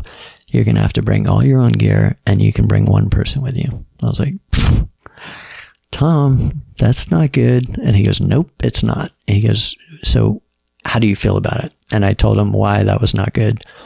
And he goes, I want you to articulate that in an email. I want you to send it to me, and I'm going to blast that to production. So it covers not just you, but me. I'm the stunt coordinator. I'm responsible for the safety of cast and crew as one of my primary jobs. And you just spelled that out, perfectly. So I sent that in an email, and I told a bunch of guys at my unit, hey, I have this opportunity. I can take one guy who is clear from this date to this date. And Greg Forshaw, Mark's youngest, was the guy who was clear for all those dates. There was no start and stop. I couldn't say, oh, this guy's good for this month, and then I'll fly him home and bring this other guy in. There was none of that because I was actually worried about him having to pay for his own ticket. Same with me. So I was like, oh, this is going to suck. So anyways, Greg went over. He just crushed it. He was awesome. Never complained. And we worked. When you're on a Chris Nolan movie, you're working long hours. And Dunkirk, you're outside. It's 50 knot winds minimum. There was rain. You were wet all the time. And it's summertime and on the north coast of France. And which sounds nice, right? We're going to be in Tom sold it to me. We're going to be in a 5-star hotel. Bring your kids. We're going to be on the beach. Oh my God. It was the North Coast. It was the English Channel, which is always cold, which I didn't really calculate. I just heard summertime, coast of France. I'm thinking Saint-Tropez. No, none of that. We froze our asses off, and it was, you're biting into a sandwich on a dock and you just crunching sand because the wind's just blasting you from all directions. But it was a really cool movie, and it was a core stunt team, and Greg and I got to do a lot on that, and all the flying sequences. Christopher Nolan never has a second unit, so you're either on the beach or on the dock or on a boat doing something dynamic. And then whenever the World War II planes flew, Greg and I were in a safety helicopter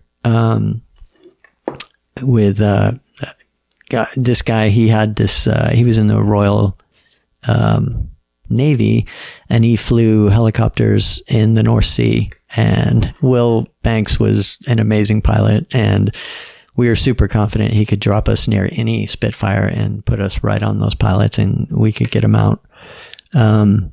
So when they flew, we flew, and when they weren't flying, we were filming in the other two environments, maritime and ground, or the beach. It was a really cool experience. And fast forward to Extraction 2, and I wanted to bring 6 to 8 PJs on this show because Patrick Newell, the producer, was like, man, we had like broken femurs. We had dengue fever on Extraction 1. I can't believe, I don't want to say what he told me, but he was very worried about Extraction 2 because Sam Hargrave, the stunt backgrounded director, who's amazing, by the way. I love watching him do his thing too. Sam Hargrave was going next level stunt-wise for Extraction 2. He wanted to top everything he did in Extraction 1, which was pretty incredible. So he goes, we're landing helicopters on trains. We're going to be flying up skyscrapers in Vienna where the wind is crazy. I am really worried. And I was like, okay, well, what's the biggest thing you're worried about? And he goes, I'm worried about landing a helicopter full of people onto a train full of people in the mountains and what that might look like. He goes, I don't even know where to start. And I was like, okay, let's in my brain, what's happening is a helicopter full of people is crashing into a train full of people, and they're rolling down a hill, and hopefully it's only 100 feet or so, But if not, it's going to be a lot further than that. I'm not sure which mountains you're talking about, but that sounds horrible. You need a rescue team managing a rope system to pin those aircraft to the hill so it doesn't go any further, and then another rescue system to manage people and equipment. You're going to have to put out the fire. In my brain, it's worst case scenario. Yeah, you're going to have to put out the fire. You're going to have to pry open different things that people are trapped in those helicopters and trains. You're going to have to get them loose, package them, hoist them out by another helicopter, and get them to the right surgeons and pray they live through the event. And that's a lot of people. And he goes, oh my God, I didn't even think of that. He goes, okay, what do you need? And so I sent him a plan, and he said, okay, you and 4 people, you come over and be the team. And why do you need so many people? And I kind of told him, and he goes, yeah, I wish I could bring more people, but I'm lucky they're going to probably approve this. I'm going to make them say, this is my minimum, and you guys are all going to come over. So Greg's older brother, Brandon Forshaw, also a PJ in my unit, is on this movie. Dave Johnson, Josué Garcia, and Tim Anders are the 4 PJs from the Florida team that are over in Prague right now working on the movie. I'm home for a week or so we could talk. In fact, my family is still sleeping, so I told him I would take him to lunch after we're done here, but I'm home for a week or so while they're still handling all the business up there. But all the dangerous stuff should be done. The helicopter stuff and train stuff is done. All the car crashes and car chases and motorcycle chases are done in the forest, and the whole Vienna part is done. So there's a few things to do on camera, and then hopefully everything ends at the end of March or beginning of April, and they're wrapped and they go into post-production. But what I've seen on camera and what my guys have been exposed to, this is a really cool first show to be on for them. I'm really psyched for them, and I'm glad they're just crushing everything thrown at them, because you know how it is on a movie set. Like, it's super dynamic, especially with a director like Sam Hargrave and an action hero like Chris Hemsworth, and all the cast and crew is just amazing. So we've all been lucky to be on the show, but for them to have their first movie or their first exposure to this entertainment industry be this movie, I'm really psyched for them. Absolutely. Well, I want to transition to one more area so I can let you go, so you can go have lunch with your family. Brigands. So talk to me about the inception of that, and then, a great kind of topic when it comes to using your skill set and applying it somewhere else. Yeah. So Brigands.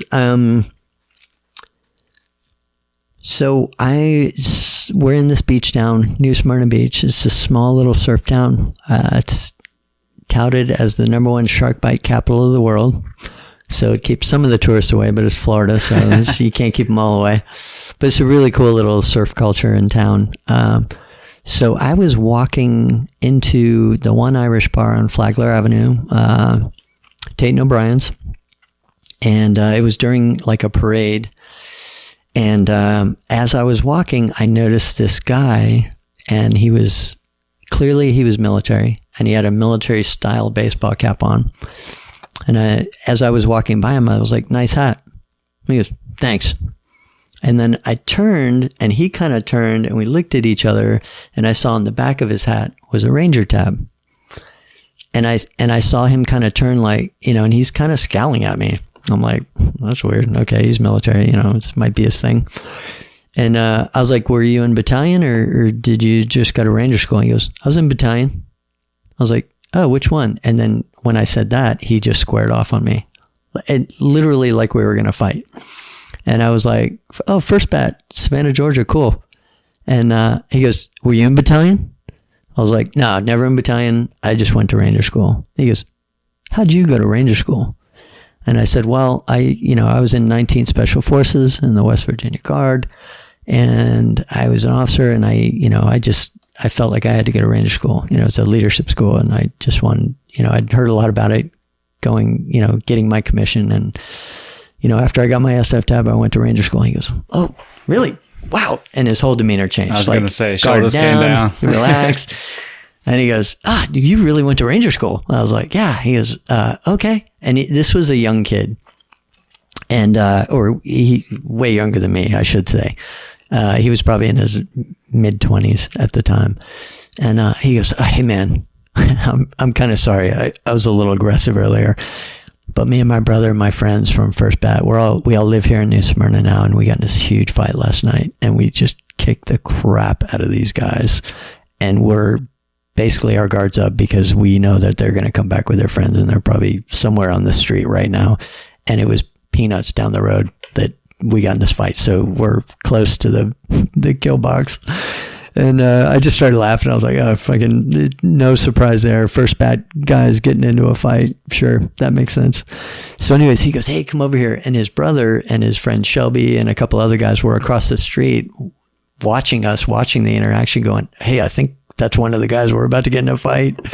So Connor kind of waved him over, and we all went into Taten's and had a Guinness. But he and his brother had come out with these exact T-shirts. So the Ranger Diamond with Brigand's Company in it.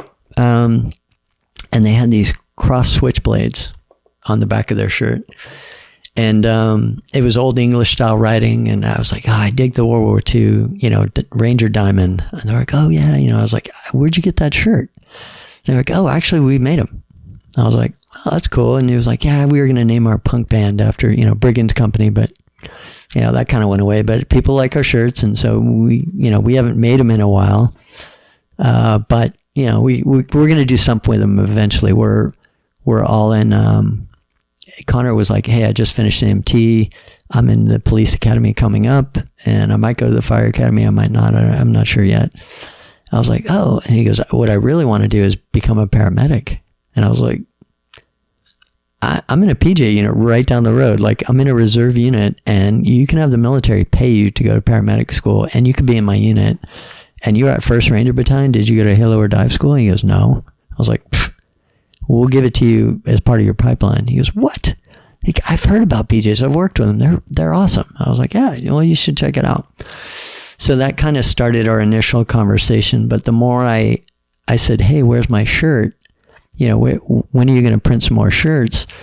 The more they were like, oh, we're in, fire school, or, well, I'm on probation at the fire department. So Connor is the older brother. These are two brothers out of Texas, the Fort Worth area. And his brother Dylan works for New Smyrna Beach Fire Department, and he's on the rescue rig right now. Otherwise, he'd probably be here. And Connor is actually, he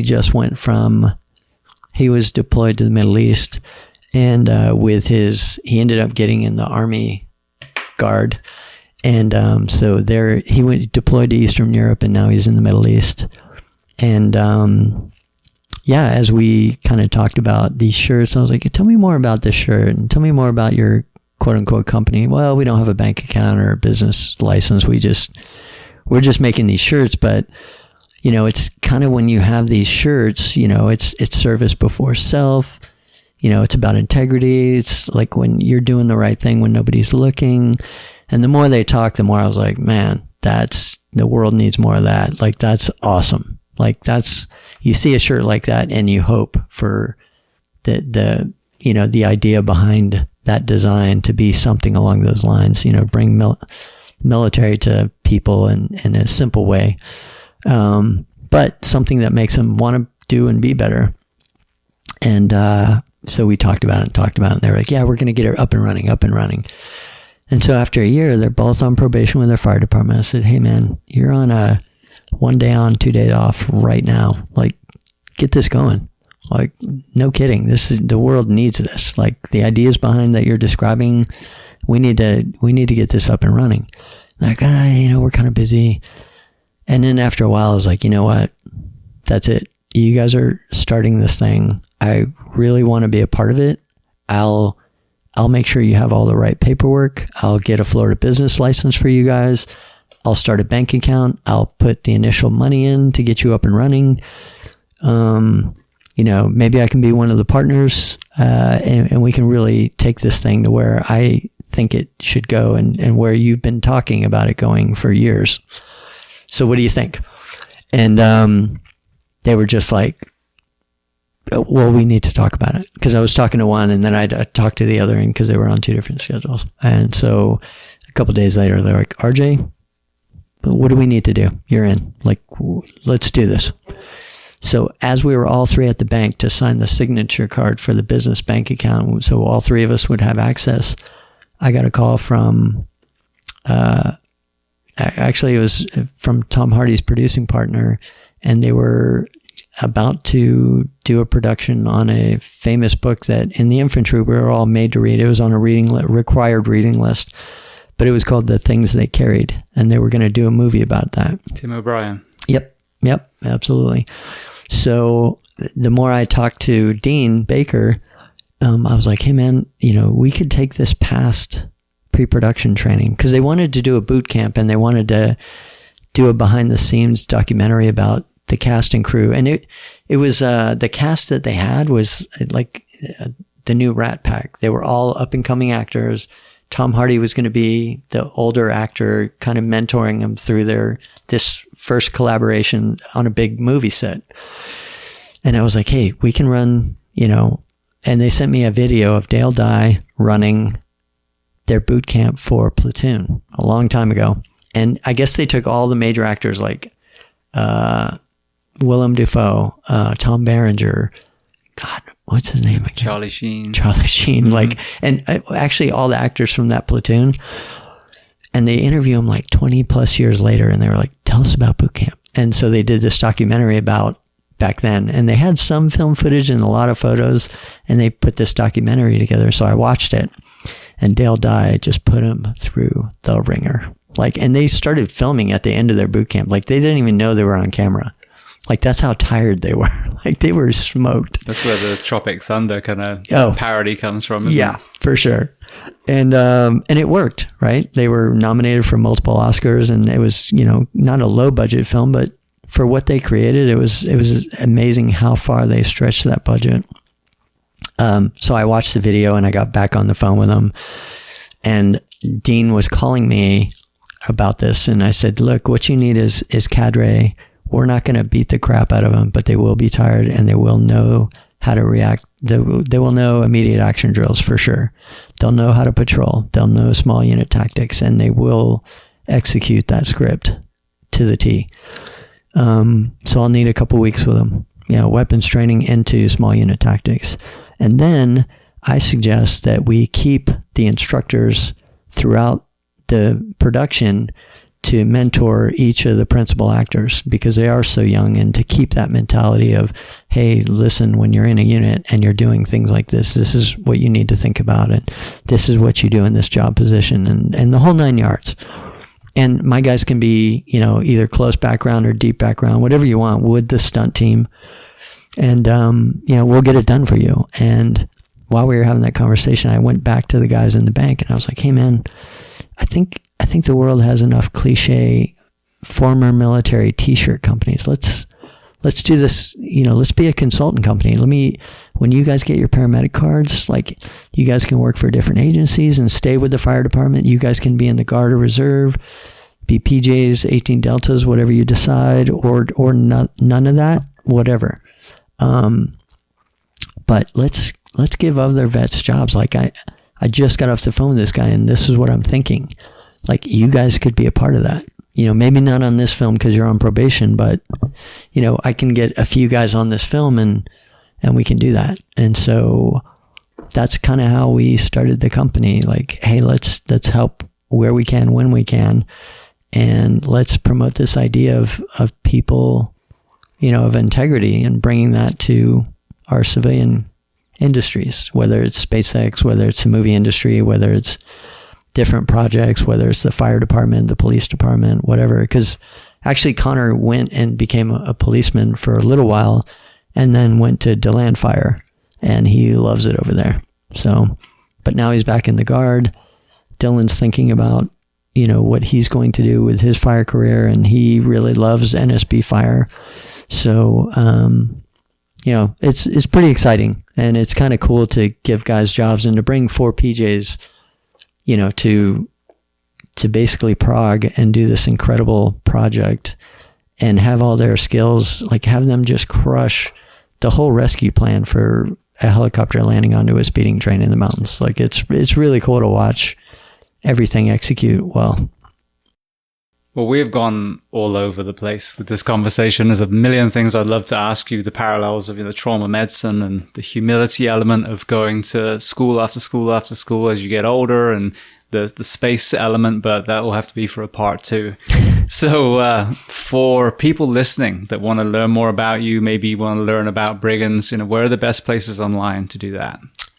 So if you go to brigandsco.com, so it's brigandsco.com is our website. But you can find us on Instagram is probably the best place. Dylan and Connor's on there occasionally. Dylan's always on there, and I'm on there occasionally. But you can DM us, or you can check out our feed on Instagram, and that's Brigands_co, and that's it. So it's BRIGANDS_CO on Instagram. That's probably the best place to reach us and to see what we're up to.